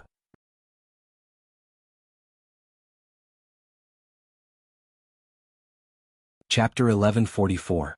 7 or 8 days later, at a place called Heading Cliff in the 60,000 Mountains, there was a village at the foot of the mountain with about 7 to 8,000 people. It could be considered a large village with a radius of hundreds of kilometers. The village was called Bird Bone Village. Outside the village walls were the bones of ferocious beasts that were as white as jade. Even though they had been dead for many years, they still exuded a fierce aura that deterred ordinary beasts from approaching. A huge bird head hung above the village gate. Just the head alone was the size of 2 houses. It was incomparably huge and had countless sharp teeth in its mouth. It looked extremely ferocious. At this moment, a man and a woman came to the village. The man had a fierce face and messy hair. He was tall and strong with a 3-tailed poisonous scorpion tattooed on his body. The woman's face was beautiful, her figure was graceful, and her skin was bronze. However, her entire body exuded a bloody and vicious aura. From her neck to her chest, there was a flower embroidered on her animal skin. However, the flower was also full of sharp teeth like a sunflower, layer upon layer. When they arrived, they did not enter the village. Instead, they stimulated their chi and blood, and their auras shot up into the sky like 2 pillars of smoke. Behind them, there was a group of 100 soldiers following them from a distance. As they released their auras, countless people were alarmed and jumped onto the village walls that were more than 3 meters high. At the same time, a fierce aura shot up into the sky from within the village. A figure first leaped tens of meters high before crashing to the ground and appearing in front of them. Xancho Jupu Hua, you two went to see the young emperor. What are you doing here? The burly man shouted after identifying the two. We came here because we saw the young emperor. The young emperor has ordered us to bring you to see her. You should come with us. The young emperor has already passed that level and is now at the same level as the late emperor. It will be easy for him to kill us, Jupu Hua said. Bah, I'm comfortable here. Why would I go to see her? It's your business if you want to listen to her, but if you want to bring me there, then we'll have to fight. It just so happens that I've wanted to test your skills for a long time. It's just that I was too far away in the past. I've only heard of your reputation and haven't had the chance to fight. When the burly man heard that the Empress had reached the Longevity Heaven realm, his expression changed, and then he became somewhat disapproving. So what if she has reached the Longevity Heaven realm? You want me to listen to your orders just by sending a random person? The little emperor said that if there is any resistance, kill without mercy. Bobai, if you want to make a move, you better think about the consequences. The man called Xen Cho said with an unfriendly expression. These aboriginals living in the depths of the 60,000 mountains had fought for many years. Not only were they not afraid of fighting, but they also liked to fight. If they didn't know each other, they would usually fight first. Bo Bai's expression changed as a vicious aura surged from his body. Then let's see if you can take my life. It just so happens that I've also heard of Bo Bai's fierce reputation. I've long wanted to see if it's really as the rumors say. Xan Cho twisted his neck and raised the irregular metal rod in his hand with a sinister expression. The reason why it was said to be irregular was because the rod was made from a bunch of metals that had been forcefully melted together, but it had not completely melted into a ball. Thus, the surface of the rod was covered in ridges. If it could withstand a strike, it would increase its lethality by quite a bit. In Bo Bai's hand was a huge leg bone. It was about 2 meters long, about the same length as a metal rod, and as white as jade. Both sides had ferocious expressions on their faces, and without saying a word, they crashed into each other. There was a loud bang in the air, and the soil on the ground flew everywhere. Everyone could barely see two figures fighting as they chased each other toward the nearby Hidingya. Zhu Puhua pondered for a moment, then followed the two of them. The two of them fought for a long time. In the end, Xan Cho was not as strong as Bo Bai. He was struck by the rod and half of his body was deformed. Bo Bai had also expended most of his energy. His internal organs had long been injured and he spat out a mouthful of blood. However, he still had the ability to fight. Just as he was about to give chase, his expression suddenly changed and he leaned back. A cold light streaked across his chest, almost cutting his abdomen open. Zhu Puhua was holding a strange weapon in her hand. It was actually the toe of a bird's claw. After being processed, it was extremely sharp and she used it as a short knife. Bo Bai's expression changed drastically. He only felt that his wound was numb, but he didn't feel any pain at all. The blood on his wound had turned dark green, and there was a rancid smell to it. Zhu Puhua didn't approach Bo Bai anymore after hitting him with one strike. She just stared coldly at him. Bo Bai was indeed powerful. He had also entered the advanced stage of the Cardinal Heaven realm. It was no wonder that he was so brave and didn't listen to the little emperor's orders. If he hadn't fought with Xan Cho just now and wanted to kill Xan Cho wholeheartedly, he wouldn't have been able to sneak up on him and succeed in his sneak attack. Bo Bai's body shook, and he gave Zhu Puhua a sinister smile. He reached for his chest and dug out all the flesh that had been cut open. Originally, his abdomen had almost been cut open. Now that he had pulled, even his internal organs were exposed. However, he did not care at all. However, that was all he could do. Zhu Puhua moved like lightning and circled around Bo Bai. Bo Bai, who was seriously injured, didn't have the strength to resist, and his head fell directly. She hung Bo Bai's head on her waist and turned to look at Xan Cho. Her eyes flickered. Both of them had a grudge against each other. If she hadn't obeyed the little emperor's orders, she would have taken advantage of his illness and taken his head. However, she gave up on this idea in the end. She carried Xan Chao's body back and threw it to the 100 elite soldiers. As for Jianghu village, they were in an uproar when they found out that Bo Bai had died. Hundreds of people rushed out to avenge him, but Zhu Puhua circled them twice before they fell to the ground and died. These 22 people were divided into 11 teams. The distance they traveled varied, and the Empress only received a full report a month later. This time she killed a total of 8 people and only captured 3. 2 of the people she sent died as well. After learning about what happened to these 11 villages, the rest of the villains rushed to Wuxia city. In addition to the 3 people who were captured, the Empress punished them and assigned them to the criminal camp. In the future, when they fought against the foreign races, these 19 people would be the vanguard. They would fight to the death and would only return to their original identities if they didn't die in 3 battles. Under the pressure of the Empress's powerful strength, no matter how arrogant they had no choice but to obey. Moreover, they weren't afraid of fighting. In addition, there were 6 people gathered together. The Empress personally went to them and killed them with a flip of her palm, shocking everyone who saw the Empress's power. From then on, no one dared to shirk the Empress's orders. As a result, the discovered aboriginal tribes were brought under the jurisdiction of the Protectorate of the South, and no one dared to disobey. If it weren't for the fact that it was difficult for the tribes to support too many soldiers, the Protectorate of the South would have more than doubled in size. The Protectorate of the South also took advantage of this to recruit hundreds of Kismet Heaven experts. Like the winged cavalry, they were considered the elites of the elites. In addition, the Empress also consulted Rinpoche about how to settle these Cardinal Heaven experts who were under her control. She would set up a martial arts hall and place these villains into it. They would be promoted based on their military exploits and wouldn't be able to command troops. However, they could use their military exploits to receive salaries in exchange for resources. After reorganizing the rear, the Empress set off with her people. Among them were more than 40 Aboriginal Cardinal Heaven experts, 20 from the Temple of Heaven, and 19 experts from Great Xia. There were a total of more than 80 people. In addition, there were 500 winged cavalry warriors, some people from the medical bureau, some people from the imperial kitchen, and some other odd-job workers. A total of more than 600 people were heading to the depths of the 60,000 mountains to exterminate the foreign races. First, set a small goal such as 1 second.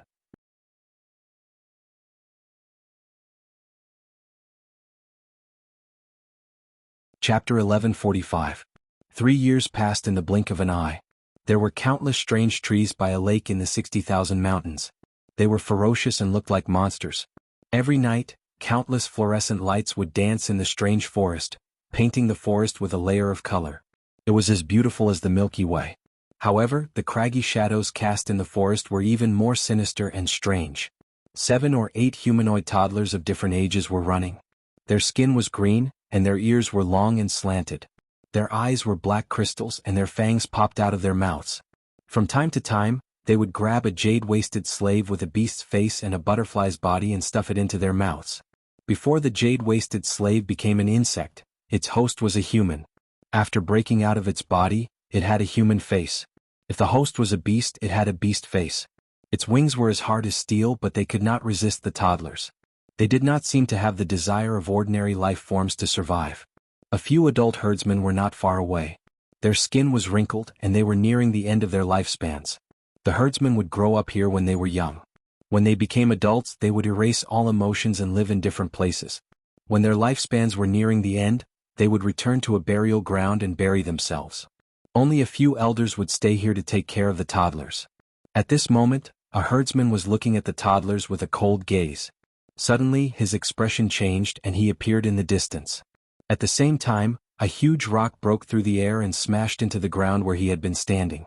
Most of it had sunk into the soil. A few herdsman elders looked up expressionlessly. They saw more than 10 burly men leaping from afar and landing in front of them. "You bugs are really hard to find." One of the burly men laughed sinisterly and waved the mace in his hand. "Kill them." Another burly man roared. He tapped his foot and charged toward a herdsman elder. However, a person with a human body and legs that looked like entangled vines came out of the darkness and collided with the burly man. A few herdsman elders stretched out their arms, and countless jade-waisted slaves formed a river of light and surged toward the burly man. Just as the river of light was about to drown everyone, a flame ignited in the air. It covered a radius of nearly 300 meters and covered a large number of jade-waisted slaves. Chains appeared in the air and formed a large net, binding the herdsman elders. A few herdsmen twisted their bodies into extremely strange shapes and broke free from the layers of chains in the blink of an eye. However, at this moment, a mirror appeared behind one of the herders, and an arm stretched out from it. The herdsman was already retreating, but he didn't expect something like this to happen behind him. The arm instantly pierced through his chest. The men didn't care about the jade-waisted slaves that filled the sky. They jumped high into the air and pounced toward the remaining herdsmen. The chains enveloped the surroundings as if they were trapping the herdsmen and the men in an iron cage. In less than a dozen breaths, the 4 herder elders died one after another, leaving behind only the startled herder child. "Bring these little things back to Emperor Qi." Ma Hongyu walked out of the darkness step by step. Following the death of a few herdsman elders, the jade-waisted slaves fell into chaos. Apart from a few who continued to attack, most of them started killing and devouring each other. A green-clothed, white-bearded old man stretched out his hand and pointed. Chains appeared out of thin air and tied up a few herder children. "Tengu, search the surroundings with Dongwa Sun. The rest of you go to the place where they live and investigate," Ma Hongyu continued. In the darkness, many people followed her orders and headed in a certain direction. A beautiful lady in a blue dress walked out of the mirror in the air and cupped her fists at Ma Hongyu. In the shadow formed by the jade-waisted slaves and the strange wood, a figure crawled out. His entire body was as black as ink. Soon after, the ink faded, revealing a handsome young man with a frivolous expression. These 2 people looked young, but they were actually spirit wheel experts with long lifespans. Their real age was more than 50 or 60 years old. The earlier they attained the spirit wheel level, the younger they looked. After making arrangements for everyone, Ma Hongyu ignored the ferocious people in Dayo's martial arts hall. She walked to the mangled corpses of the herdsmen and remained silent for a moment. That day they were ambushed by these herdsmen. Nearly half of the 30 experts were killed and many of them were buried here. Now it took them some time to find their lair and exterminate them. First, they could stabilize the rear and finally head to the boundary between the two realms. Secondly, he could also comfort those experts who had perished at the hands of the enemy. Although their friendship wasn't deep, they were all human experts and most of them came from Great Xia. Compared to the aboriginals, they were naturally closer. 4 hours later, everyone returned to the top of a mountain where the Empress, more than 10 experts from the martial arts hall, and the people from the Temple of Heaven were waiting. 2 experts who were good at concealment and investigation had previously investigated the herdsman's hiding place. This elder was only here to raise children and wasn't dangerous. Therefore he didn't have much protection. In fact, there were only 2 outsiders that were being controlled. One was the ginseng race, whose legs were like entangled vines, and the other was the giant arms race, whose arms were like pillars and whose hind limbs were relatively short. They ran on all fours and moved very quickly. This time they dispatched nearly half of their manpower and took them down without any trouble. The gathering place of these 2 races had already been destroyed a year ago, and this time they were also killed. In addition to the 5 herdsmen's children, there were many other discoveries, including the eggs of the jade-waisted slaves. They were crystal white and fist-sized. Every day, countless small fish-like eggs would fall from them. After peeling off the outer layers of eggs, they discovered that there was a pink and tender piece of meat inside, which was amazing. As for this pink and tender piece of meat, everyone studied it for a few days and discovered that if it was placed near the jade-waisted slaves, a jade-waisted slave would attach itself to it every day. In just a moment, that jade-waisted slave would turn into ashes. Presumably, the jade-waisted slaves were also food for this piece of meat. Upon seeing this, the Empress asked someone to capture some live jade-waisted slaves, that strange wood, and this piece of meat back to the capital. Now that most of the gathering places of the foreign races have been exterminated, the matter here is considered over. Next, we will head to the boundary between the 2 realms, the Empress instructed everyone. Everyone was excited when they heard this. The boundary between the 2 realms was extremely suitable for breakthroughs, and it was 100 times better than here. Li Fu and the others used the wall of the 2 realms to cultivate. In just 3 years, 2 of them had broken through to the realm of opening heaven and earth, and the rest had also made great progress. Everyone had been fascinated by this for a long time. A few hundred kilometers away from Wuxia City, a group of Kismet Heaven elites were lying in ambush on a cliff, draped in a net made of grass and leaves. Half of them were armed with longbows. After waiting for a full 2 hours, 2 soldiers each carried a giant egg that was half the size of a human and climbed up from the cliff. They threw the giant egg to the ground and a fishy smell spread out. In less than an hour, 2 giant birds with a wingspan of more than 30 meters flew over from the distant sky. They seemed to have discovered that there was a change in their nest. Immediately, they let out a mournful cry and pounced toward the place where the giant egg had been smashed. When they got close to a certain distance, the net was suddenly lifted.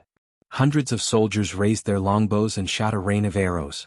The 2 giant birds couldn't dodge in time and were immediately pierced by countless arrows. Not only did the 2 giant birds not die, but they also didn't slow down in the slightest.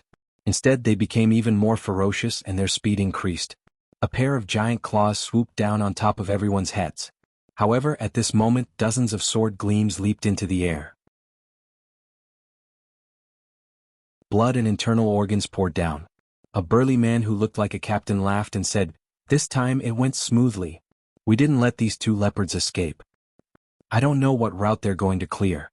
These birds and beasts can't be stopped," and not long after they cleared the route, more came from elsewhere, a soldier asked curiously. I only heard about this 2 days ago. It said that as long as they clear a route, the Chamber of Commerce won't have to rely on walking to enter the mountain. The captain revealed a mysterious smile. Everyone immediately became alert and looked over. If they don't walk, are they going to fly over? Someone laughed. They really flew over. The captain's words were met with disbelief. You'll know when the time comes. In fact, he didn't know much and had only heard a few words. However, as he said this, everyone became even more curious.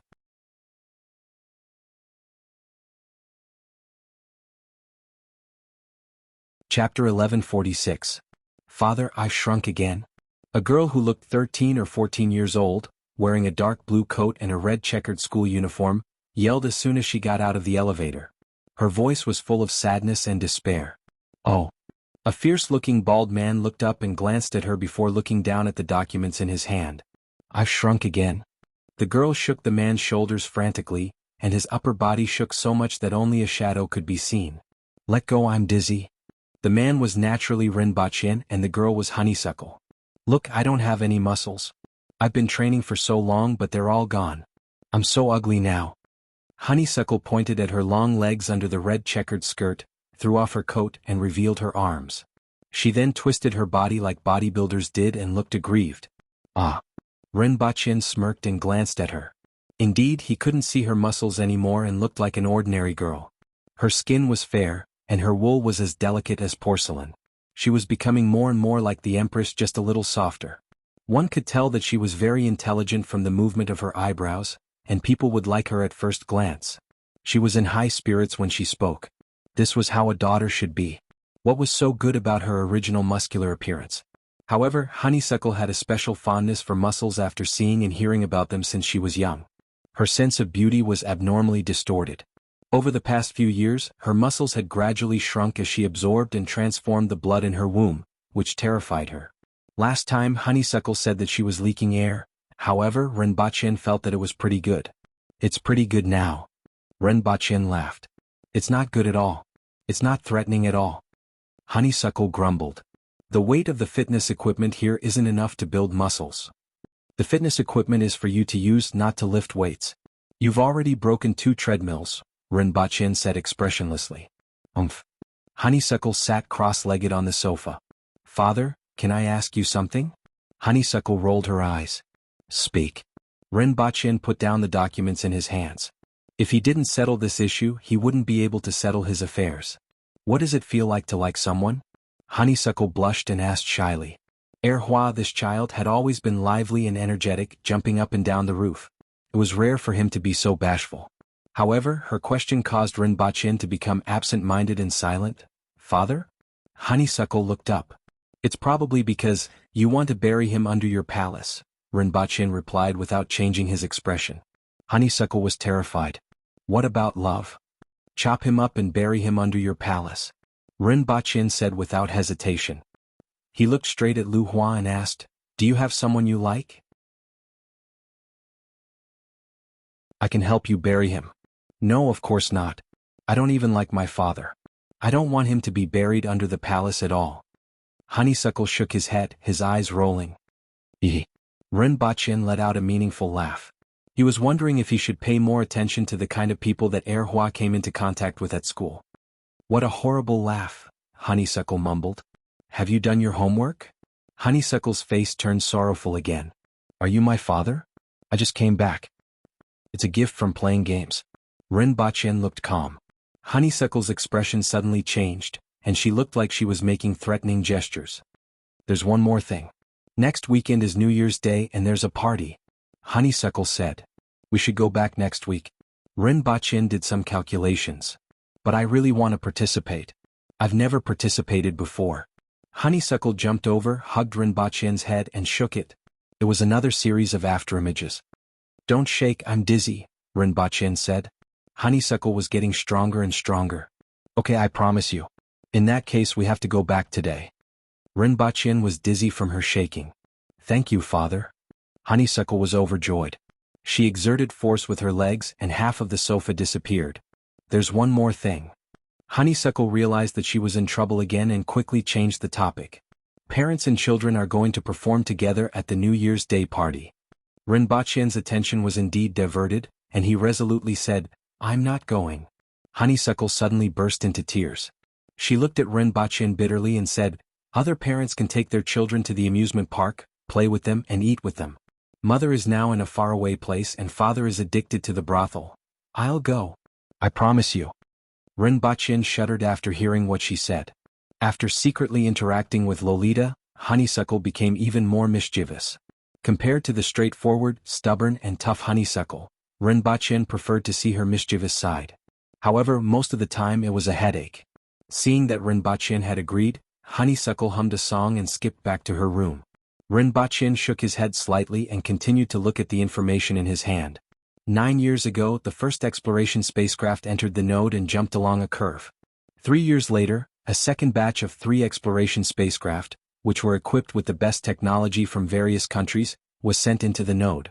Until now there had been no response. In the past 9 years, Earth had made new breakthroughs in materials and energy technology. China was already preparing to produce the third batch of exploration spacecraft, but the attitude of some Western countries was somewhat uncertain. After all, each exploration spacecraft not only required the latest technology from various countries, but it also consumed a lot of resources. Many people thought that no one knew what was at the other end of the node, how long it would take to reach the other end, and whether there would be any gains. All of this was unknown. It would be fine if the probes could return, but if the probes couldn't return in a short period of time, the countries would only be paying and not reaping any benefits, and many people would have objections. Of course, in the long run this was a must. However, the economic situation of many Western countries wasn't very good, especially some of the older countries. The high welfare of the people caused the country to be in the red all the time. Coupled with the elections and the solidification of the social classes, these countries weren't very stable. For them, what was more important was the immediate situation. Unless the exploration spacecraft sent back some information, they wouldn't be able to divert the attention of the people and internal conflicts. Otherwise, if the current situation continued to develop, there would inevitably be a war in the future. However, with him and the Empress around, this fire might not burn China in the early stages. However, no one could say for sure in the later stages. After thinking for a moment, Rinpoche made some comments on the document and put it aside. He didn't need to spend too much effort on Earth. That night, Rinpoche brought 2 Flower back to Dayo. Rinpoche's initial small goal had been achieved. 2 Flower had to attend school in Dayo and on Earth every week. However, she only returned to Earth once every half a month or even 20 days. As a result, she missed most of her classes on Earth. She had already been held back for many years. After all, 1 year in Dayo was equivalent to 3 years on Earth. Although 2 Flower was intelligent, she didn't really like to study. She was still in the 3rd grade of primary school, but her classmates in the 1st grade were already in the 4th grade of middle school. As a result, she had to transfer schools every few months. Coupled with her special identity, she almost didn't make any friends.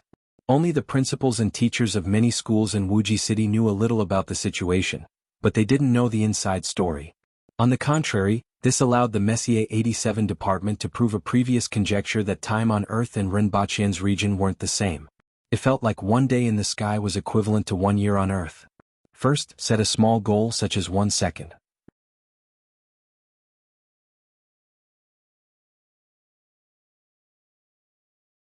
Chapter 1147. Father, don't forget what you promised me. You have to practice with me. Back in the palace, Hua didn't forget to remind him, afraid that he would disappear the moment she turned around. Got it? Rinpoche wanted to rest, so he agreed. With Lolita's help, the documents could be sent to Lolita first before being sent to him. With the help of artificial intelligence, it could save a lot of time. If there were no major issues, 2 days wouldn't delay anything. Since he had promised her, he would practice with her. In recent years, Hua had learned a musical instrument with great interest. It was the drum set. Rinpoche felt that the piano, zither, and violin were better, but Hua liked percussion music. Thinking about it, this suited her character. The drums were all custom-made with special metals and animal hides. Otherwise, a single hit from the drumstick would destroy the drum set. In a large hall, Hua was wearing short sleeves and hot pants while Rinpoche was playing the eru. The drum and the melodious sound of the eru extended from the hall to the outside. The guards outside the hall were all preoccupied with their thoughts. The drum and eru sounds weren't bad. Although they were a little rough, they weren't unpleasant. However, when Hua opened her mouth, it was a little sensational. I have seen a dream that can move mountains. I hope it never ends even if the sky falls and the earth shatters. Rinpoche looked depressed. Hua's voice was pretty good. Although she was always lively and energetic, her voice was like a silver bell. Her singing wasn't as good as Hua's. This was probably because he had grown up. No one was perfect. December 31st, Jianghu Primary School. At 1:30 p.m., all kinds of cars were parked at the school gate. Nowadays there were very few ordinary people in Wuxia City. Most of the people in the city were martial artists, so the economic conditions weren't bad. The ordinary primary schools here were equivalent to some expensive private colleges. The parents of the students were mostly officials, rich people, disciples of martial arts centers, and some other talented students. A black limousine slowly stopped in front of the school gate. As the door opened, a girl wearing a dark blue open-collared jacket, a white shirt and a red and black checkered skirt alighted. Most of the students in the school wore this kind of attire. This was the current school uniform. However, this girl was still quite eye-catching. She had excellent looks, bright eyes, and a simple ponytail hanging behind her head. She looked very refreshing. What was even more noteworthy was that the temperature was close to 0 degrees Celsius, yet his legs were exposed. Even if children nowadays started to practice life force qigong or other cultivation techniques from elementary school, they were still too young and their strength was too low, so they couldn't reach the point where they were immune to cold and warmth. The other person who got out of the car looked to be in his 30s. He was bald and had a bear-like body. He had a fierce face and wore a light gray suit. He looked fierce and intimidating. "Daddy?" Erhua hugged Rinpoche's arm excitedly. It could be seen that she was indeed very happy. It was rare for her to act like a spoiled child. When he saw her expression, he smiled and said, "Let's go." When they saw Honeysuckle, many of the children looked fearful. They slowed down or made way for her. "What's wrong? Who is she?" A parent noticed that his child seemed to be afraid and asked in a deep voice. One had to know that most of these children would walk the path of a martial artist in the future. If they had fear at such a young age, it would be detrimental to their future cultivation. "It's Rin Yuqing, Year 3 Class 1. She transferred here and beat up everyone in the school in just 3 days. A little fatty said with a look of fear on his face. He even stopped in his tracks. "Year 3? All the students in the school can't beat her?" Beside the little fatty was a dignified middle-aged man. He was dissatisfied when he saw his son being so timid. "We can't beat her. She's too savage. All the Year 5 students together can't beat her." The little fatty seemed to have imagined a scene, and his eyes were filled with fear. The middle-aged man's face darkened. He glanced at Rinpoche and could feel that he was an expert who seemed to be stronger than him. When he took a closer look at the girl, he was immediately shocked. This girl gave him the feeling that she was very dangerous. He was a dignified Earth-level expert, but a Year 3 girl actually made him feel dangerous? Furthermore, she gave off an even more dangerous vibe than that majestic man. The middle-aged man calculated in his heart. He didn't know Rin Yuqing's identity and had to get someone to investigate. Her surname was Ren. When Erhua was on Earth, she was called Rin Yuqing. After returning to Dayo, she was called Qi Yuqing. After a few years, she had gotten used to it. Rinpoche naturally noticed the abnormalities of the other children. He was at ease. He knew what Erhua did in school. No matter where she transferred to, the first thing she did was to beat up the school from top to bottom. She had been like this since kindergarten and it was still the same now. It could be said that all the primary school students in Wuxia City had been beaten up by her. Then she forced others to call her father. This problem gave him a headache. He didn't know how many descendants the royal family had. Fortunately, he wasn't afraid of others finding trouble with him. If it were other children, they would have been beaten to death. "Master." A burly man cupped his fists and greeted him. Beside the burly man was a child who looked to be about the same age as Erhua. He was well-built and had sharp eyes. However, his eyes shrank when he saw Erhua. Rinpoche nodded slightly. He recalled that this burly man was a third-generation inner disciple of the martial arts center and had some impression of him. The middle-aged man's pupils shrank when he saw this scene. Although he didn't know Rinpoche, he knew this burly man. He was an expert from Dayo Martial Arts Center and was extremely ferocious. Although their strengths were similar, Erhua's combat strength was far superior to his. He was actually so respectful to that person, and that person's surname was Ren. The middle-aged man's heart skipped a beat. He immediately guessed Rinpoche's identity. However, that person should be 60 years old now, right? Or someone else. Naturally, there were many people who had the same idea as him. There were a few forces in Wuxia City that couldn't be provoked, and Dayo Martial Arts Center was one of them. Those who were well-informed knew what kind of great things the master of Dayo Martial Arts Center had done in the past. Rinpoche didn't care about what other people thought. Instead, he was enjoying the feeling of accompanying Erhua on campus like an ordinary father. Of course, it was just a momentary feeling. Along the way, he was somewhat concerned about Erhua's expression. He wanted to see if he could find out if Erhua had someone she liked and then bury him under the main hall. According to Dayo's time, Erhua was 8 years old. Including the time on Earth, she was about 10 years old. She definitely didn't like anyone. At most, it could be considered as having a good impression of someone her age. However, she grew up faster than other children, so some things were hard to predict. Unfortunately, Rinpoche didn't find anyone that Erhua cared about. Even though there weren't many girls who greeted her, most of them were afraid of her. The whole afternoon was the New Year's Eve party. Every child and their parents would perform. In the middle was Hua. Her drum set and arrow had already been sent in advance and placed aside. When Hua's drumsticks fell, everyone's expression changed. The sound of the drum seemed to be pounding on everyone's heart, making their blood surge. It was as if they heard the roar of a wild beast. Following that, the sound of the arrow in Rinpoche's hand could be heard. A bear-like man sitting there holding a small arrow looked somewhat comical, but the other parents didn't dare to have such thoughts. I've seen the dream that can move mountains. I hope it never ends, even if the sky falls and the earth cracks. I've seen the miracle that just happened. My silent prayers have been answered. My broken heart has been strengthened again. The song was sung by Rinpoche. His voice was deep but full of power. After the song ended, Hua looked delighted and forcefully brought the drumsticks down. Dong. Boom. The ground, the drum set, Hua and Rinpoche were all gone. There was only a big hole in front of the classroom and the classroom was covered in dust.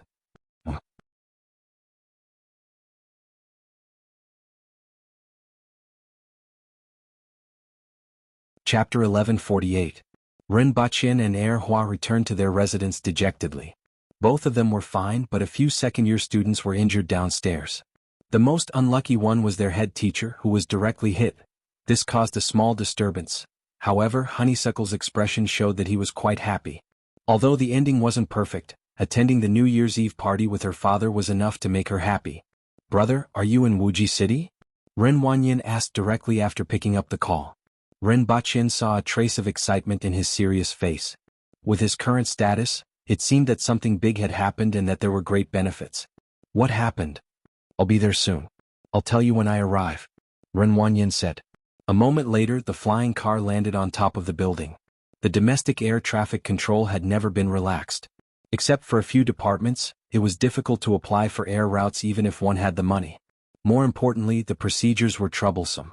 This was especially true for an important place like Wuxia City.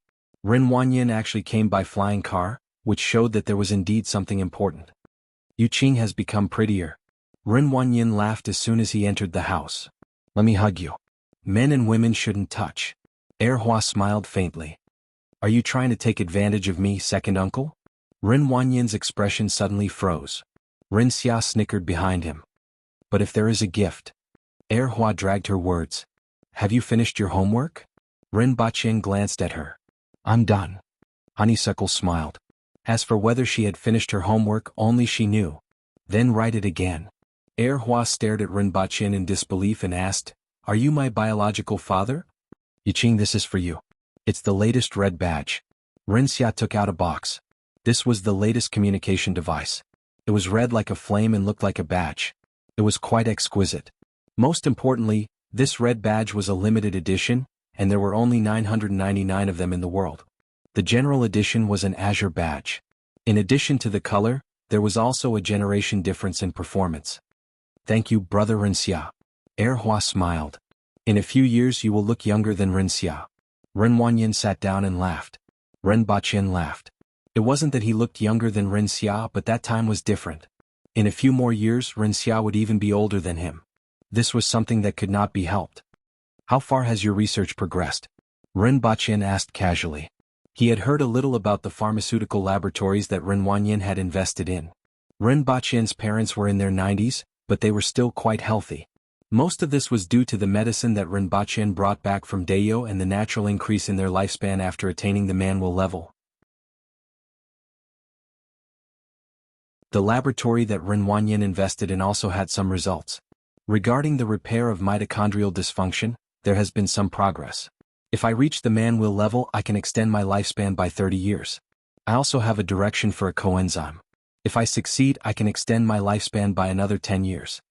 Rinwanyin was a little proud of himself when he talked about this matter. Increasing a person's lifespan was something that countless people dreamed of, and now they were finally close to success.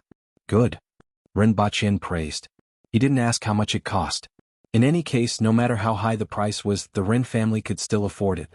No matter how low the cost was, it was impossible to open it to ordinary people. Thanks to modern medical technology, the lifespan of ordinary people was about 85 to 90 years old, and man-will experts could live up to 120 years old. Even though the birth rate wasn't high, the total population hadn't decreased.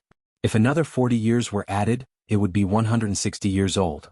Unless a new habitable planet was discovered and there was no pressure on resources, it would be impossible to supply it to ordinary people. However, I'm not here for this matter this time. Ren Wanyin changed the topic with excitement in his eyes. The exploration spacecraft has returned. Ren Baqin paused for a moment. A few days ago he was still pondering about the uncertain attitude of the Western countries regarding the third exploration spacecraft, but there was news so soon. He leaned forward slightly and asked, "What did you find?" The return of the exploration spacecraft proved that the curve nodes were correct, but Ren Wanyin looked so excited that there must be a major discovery. A brand new galaxy and 2 planets with intelligent life. Ren Wanyin raised his voice and emphasized the 2 planets with intelligent life. Even now, he couldn't suppress his excitement when he said this news. Phew! Ren Baqin heaved a sigh of relief. Even though his roots were in Dayo, he was still excited when he heard this news. This was a real planet with intelligent life. Humans had taken a big step forward in this boundless universe. 2 planets with intelligent life represented endless new energy, new materials and new technology. When humans arrived at those 2 planets, the development of human technology would be greatly improved. This was also very beneficial to him. New planet? Intelligent life? Can I go and take a look? Honeysuckle widened her eyes and asked with interest. Of course, but you have to wait a while. Ren Wanyin laughed. How long? Honeysuckle asked coquettishly. Not too long. 20 to 30 years should be enough. Based on Dayo's time, it was only 10 years, which wasn't considered long. Only 1 spaceship returned? The first one? How long will it take to get there? Ren Baqin asked. It had only been 9 years since the first spacecraft entered the node.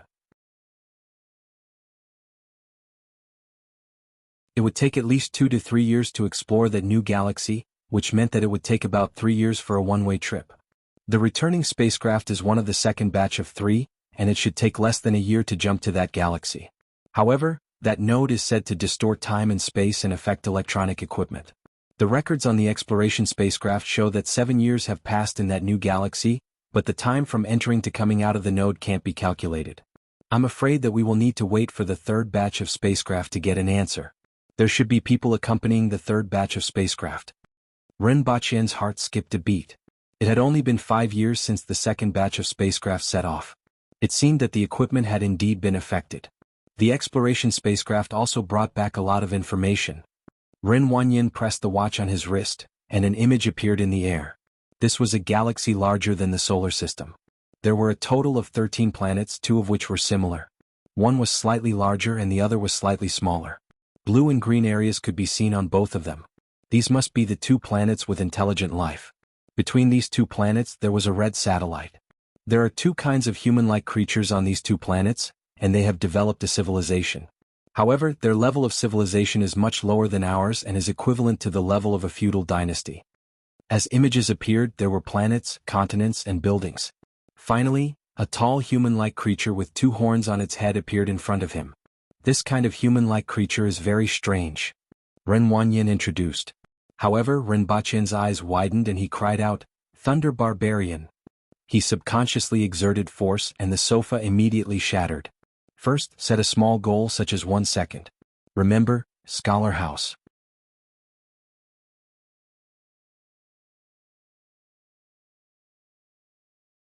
Chapter 1149. Ren Baqin was dumbfounded as he looked at the human-like creature in the image. It had 2 horns on its head and was tall. Perhaps to highlight the characteristics of this creature, the image showed 2 creatures fighting with electricity flickering on their bodies. Wasn't this the Thunder Barbarian?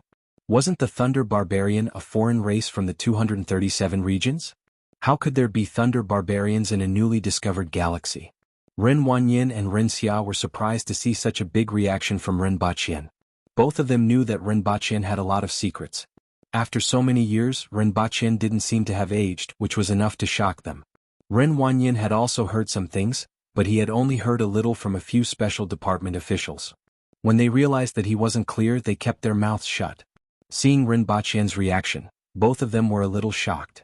Before Ren Wanyin could say that this human-like creature had the ability to control thunder and lightning, Ren Baqin blurted out the name of the Thunder Barbarian.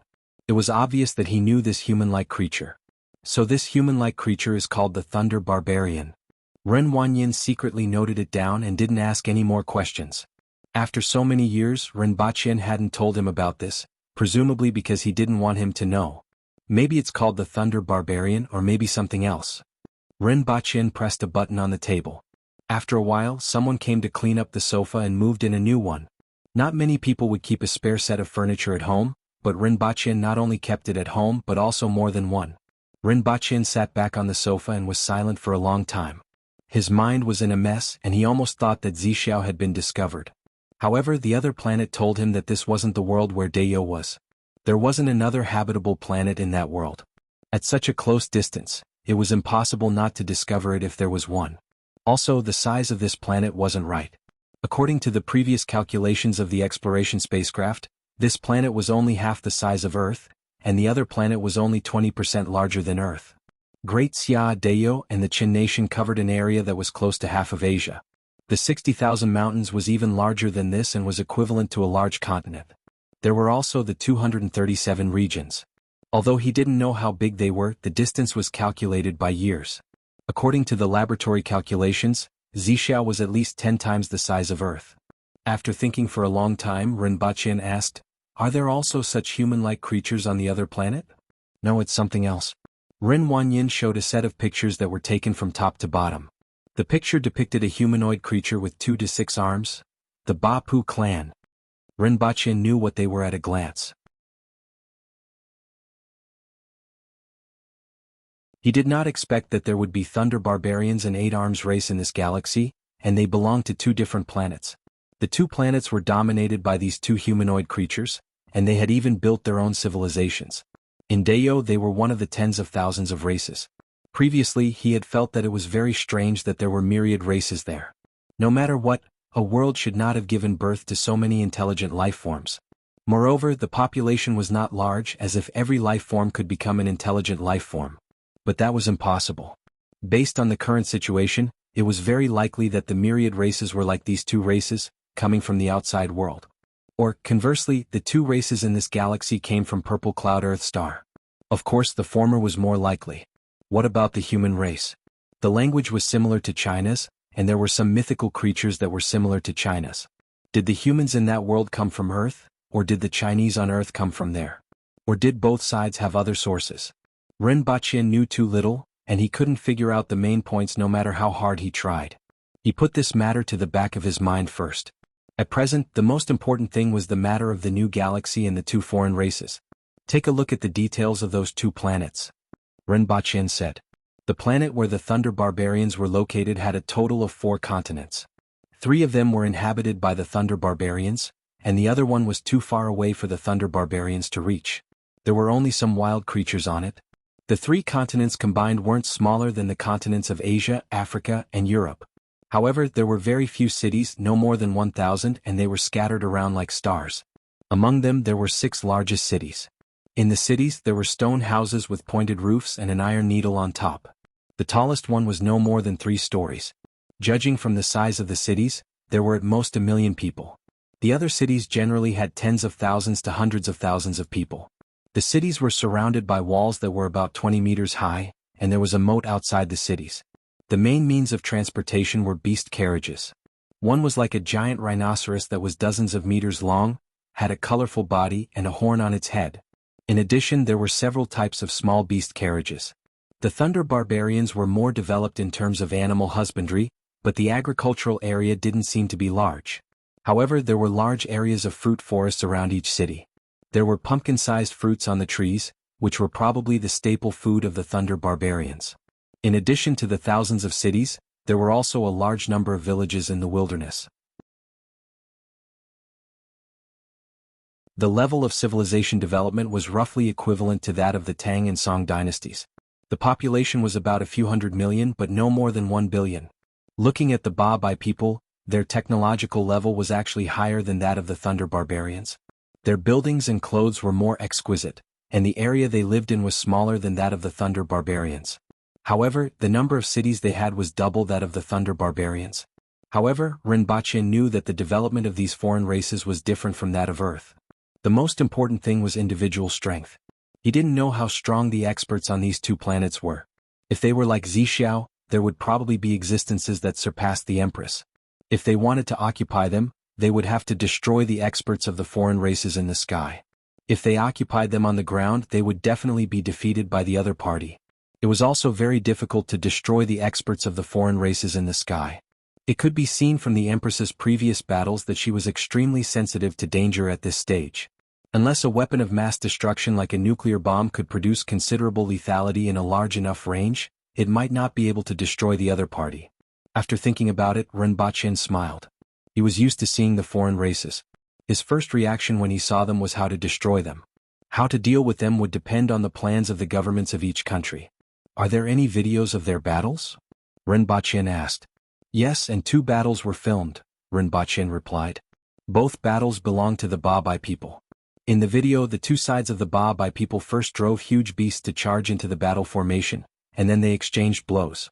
The weakest among them had 4 arms, and the generals of both sides had 6 arms. This was equivalent to the warriors of Longevity Heaven and Heaven Opening Domain. Ren Baqin nodded slightly. It was exactly as he thought. These 2 videos, as well as some scattered battle scenes, were definitely the main research direction of each country. In this way, the countries might not use force from the beginning. From a human's point of view, the other party was like looking at primitive people. However, when an individual's strength reached a certain level, it could cause great trouble for Earth. He estimated that the next time they went to that galaxy, the humans would first occupy the continent without the Thunder Barbarians, then find an opportunity to contact them. After understanding the various resources of that world, they would use economic plunder. Do you think there's a way for us to impersonate them? Ren Baqin suddenly asked. The Thunder Barbarians were very similar to humans, but they were taller. If they could think of a way to impersonate the Thunder Barbarians, then the Empress and the others would be much safer in that region. Impersonation? We don't even know what language they use. Their appearance is easy, but I don't know if they have any other way to identify us, Ren Baqin said. It's important to try when there's a chance, Ren Baqin said seriously. Well, I'll think of a way when there's a chance. First, we have to build a spacecraft and head there again.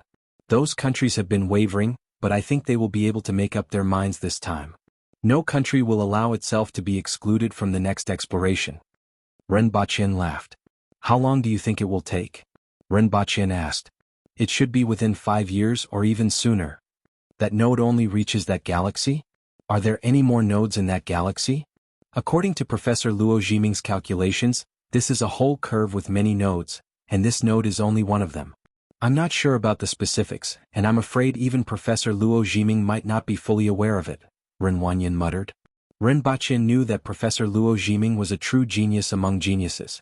He had extremely high achievements in physics, chemistry, and mathematics, and he was not even 45 years old yet. He was one of the most famous and highly regarded scientists in the country. If there was someone in this world who was born to be a protagonist, then Luo Jiming was definitely one of them. Many people wondered if he had been reborn, transmigrated, or had some sort of cheat. Currently, the domestic aviation exploration project was mainly led by him, and the country's protection for him was equivalent to that of an important national official. Ren Baqin pondered for a while and said, if there's a chance, arrange it. I want to pay him a visit. All right. Ren Wanyan nodded. It was very difficult for others to meet him, but he could still do it. Come. Wonderful bookstore. Com.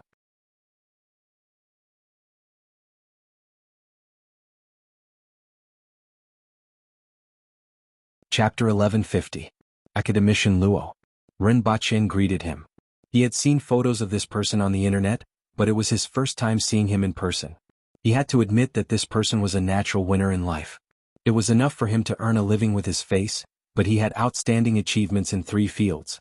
Some people had already compared him to Da Vinci. 43 years old, 1.8 meters tall, handsome and peaceful. Ren Baqin had a good impression of him. In addition, he was quite talented in cultivation and was only 1 step away from the earth wheel level. This was because he had put most of his energy into learning and research in these 3 fields. Mr. Ren, please take a seat. I have heard of you for a long time and have admired you for a long time. It's my first time seeing you today. Luo Jiming smiled. Ren Baqin was deep in thought. It seemed that Luo Jiming had something to ask him. After chatting for a while, Ren Baqin asked, in our universe is the time in different places the same? There was an answer to this question on the internet, but he still wanted to hear it from Luo Jiming. According to the gravitational time dilation theory, the passage of time is different in different regions of potential energy. Luo Jiming then asked, Mr. Rin, are you asking this question because of the cave and the Horned Dragon Galaxy? Horned Dragon Galaxy? Mr. Rin, you may not have paid much attention to this. Now that galaxy has been named the Horned Dragon Galaxy, Luo Jiming explained with a smile. Rin Baqian nodded and asked, does academician Luo agree with this theory? It doesn't matter whether I agree or not. In fact, this is the real existence of this world and experiments have proven it. Luo Jiming chuckled. He didn't say too much. For ordinary people, saying too much would only make them more confused. Ren Baqian nodded and finally understood. Originally, he thought that Zhixiao planet and the two races were in another world, which was why the time flow was different. Now, it seemed that he didn't understand this aspect.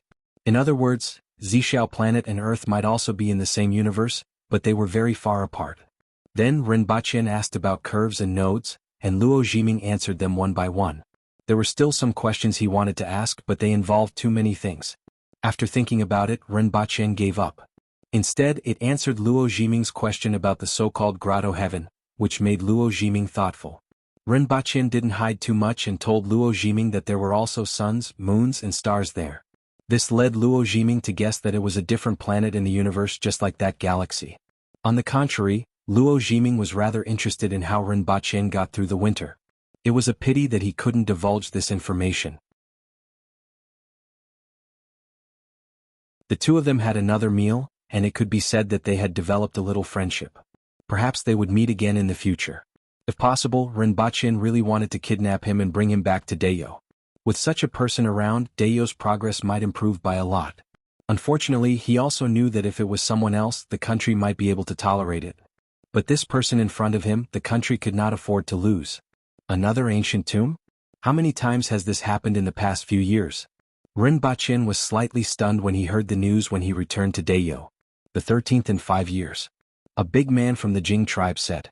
Ren Baqian tapped his fingers on the table and laughed. A storm is brewing and these ancient tombs are coming out at the right time. In the past 100 years, there wasn't a single ancient tomb that appeared. However, over a dozen ancient tombs had actually appeared in the past few years. No one would believe that there was nothing strange about it. However, one couldn't find any evidence for this kind of thing. The experts from thousands of years ago couldn't possibly know that they were coming, right? They also couldn't possibly know that the humans were going to fight the foreign races again, right? In the end, it could only be attributed to metaphysics and luck. Now that the humans were coming out, these ancient tombs were also appearing one after another. It had to be said that some things in this world were really difficult to explain with science. The righteous sect will still be the leader, and the commandery will send people to cooperate, Ren Baqian said. Yes. After they left, Ren Baqian thought about some things, but he still couldn't figure out the reason or mechanism. He took the next document. It was about the route from the capital to Yi City that was about to open. A plane would take off the day after tomorrow to set the route. In fact, there were no other planes in the sky at the moment. As long as they didn't collide, they could fly however they wanted. However, there were many ferocious beasts in the sky, and there would be many planes in the future. Therefore, the route had to be planned from the beginning. The plane that would take off the day after tomorrow would be the first test flight to plan the route to avoid any problems in the future. Yi City was the last city before entering the 60,000 mountains. It wasn't considered big at first, but the inhabitants of the 60,000 mountains came out to trade for goods, which resulted in the rise of such a city. However, during the war with Great Xia and the Yun nation, there were almost no foreign caravans and Yi City declined. Now that the Protectorate of the South had moved to the 60,000 mountains, Yi City had prospered again and was much more prosperous than before.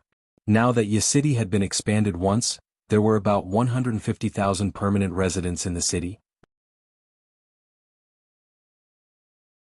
There was a cement road leading directly to Lan City, and the railway was about to be completed in another year. With the opening of the route, it was conceivable that Yi City would become even more prosperous in the future, second only to the capital, Lan City, Ping City where the Protectorate of the Yun nation was located, and the former capital of the Yun nation, Wang capital. With the opening of several transportation routes, the transportation of precious goods from the 60,000 mountains would be faster in the future, and the volume of transportation would also increase. Of course, the most important thing was still to transport goods from the outside into the 60,000 mountains. Only in this way could the sphere of influence of the Protectorate of the South continue to extend deep into the mountains all the way to the Wall of Two Worlds. 2 days later, Rinpochen, Tong Jinye, and Zhu Zhuo, the director of the Department of Commerce, arrived at a huge plain outside the capital. The airport had been fenced off with barbed wire. Inside there was a small terminal, a lighthouse and other buildings as well as 3 airplanes parked inside. The 3 airplanes were 31 meters long, and they were the model of the Flower Eagle 13. The prototype was the C-130 Hercules from the 1950s on Earth. Even in the early 21st century, it was still the main airliner of many countries, which showed the success of this model. Due to the difference in alloy materials and performance, the 3 airplanes were 32 meters long and 12.2 meters tall. They flew at 700 kilometers per hour, cruised at 620 kilometers per hour, weighed 31 tons, could carry 22 tons, and had a maximum takeoff weight of 73 tons. There were 9 crew members. In addition to the pilot, co-pilot, navigation, navigator and loading and unloading captain, there were also 4 archers who were at the advanced level of the Kismet Heaven realm. 4 sealed cabins of 1.5 square meters could be opened on the sides and rear of the airplanes. When flying at an altitude of less than 5,000 meters, these 4 people could attack from the sealed cabins. This altitude was the limit of the airplane's flight speed so that their bodies wouldn't freeze or be blown away. This was to prevent flying beasts from invading the airplane's flight path and treating them as prey or toys. After all, there were too many ferocious beasts in this world. Many large flying beasts weren't even smaller than airplanes. Fortunately, these flying beasts generally flew at an altitude of less than 4,000 meters, and most of them were even less than 2,000 meters. After the crew members greeted Rinpochen and the others, they boarded the plane one after another. In addition to them, there were 2 other students from the academy going together. As the plane started up, it streaked across the long runway, rose into the sky under the excited gazes of all the airport staff. With this thing, it will be more convenient to transport all kinds of materials in the future. Zhu Zhuo sighed and then asked, "Can this thing also transport people?" Rinpochen nodded and said, "There are still too few of them, mainly in the south. Sooner or later, our flight path will cover the entire continent. Ordinary people will take this plane to travel, and most regions will only take a few hours to reach." "I'm really looking forward to it." Zhu Zhuo laughed. "Aren't there smaller planes? I heard that they are much more flexible and can even fight with flying beasts in the air." Tong Jinye asked curiously. "That thing is still open. The main thing is that there are no external weapons. At present, we still have to rely on bows and arrows to attack flying beasts," Rinpochen said. "There was gunpowder in this world and Great Xia had used it before, but its performance was too poor. At present, the main direction of research wasn't on weapons. Moreover, there was a shortage of manpower and gunpowder weapons were too weak to be of much use in future wars. Therefore, there were only 2 researchers in this area. With a small number of people, the progress was naturally slow. The reason why they were still conducting research was that Rinpochen had a glimmer of hope that they might discover something valuable during the research process. Rinpochen was looking forward to the miniaturization of electromagnetic weapons, which could pose a threat to experts. The fastest updated website on August 1. You're tuning in to the Han Li's Wuxia Adventures YouTube channel. We're so grateful for your support and don't forget to subscribe to join us on this incredible journey through captivating stories. Your generosity through donations truly makes a world of difference, as it's the primary source of revenue that allows me to expand and enhance this channel for you. Thank you from the bottom of my heart for being a part of this adventure.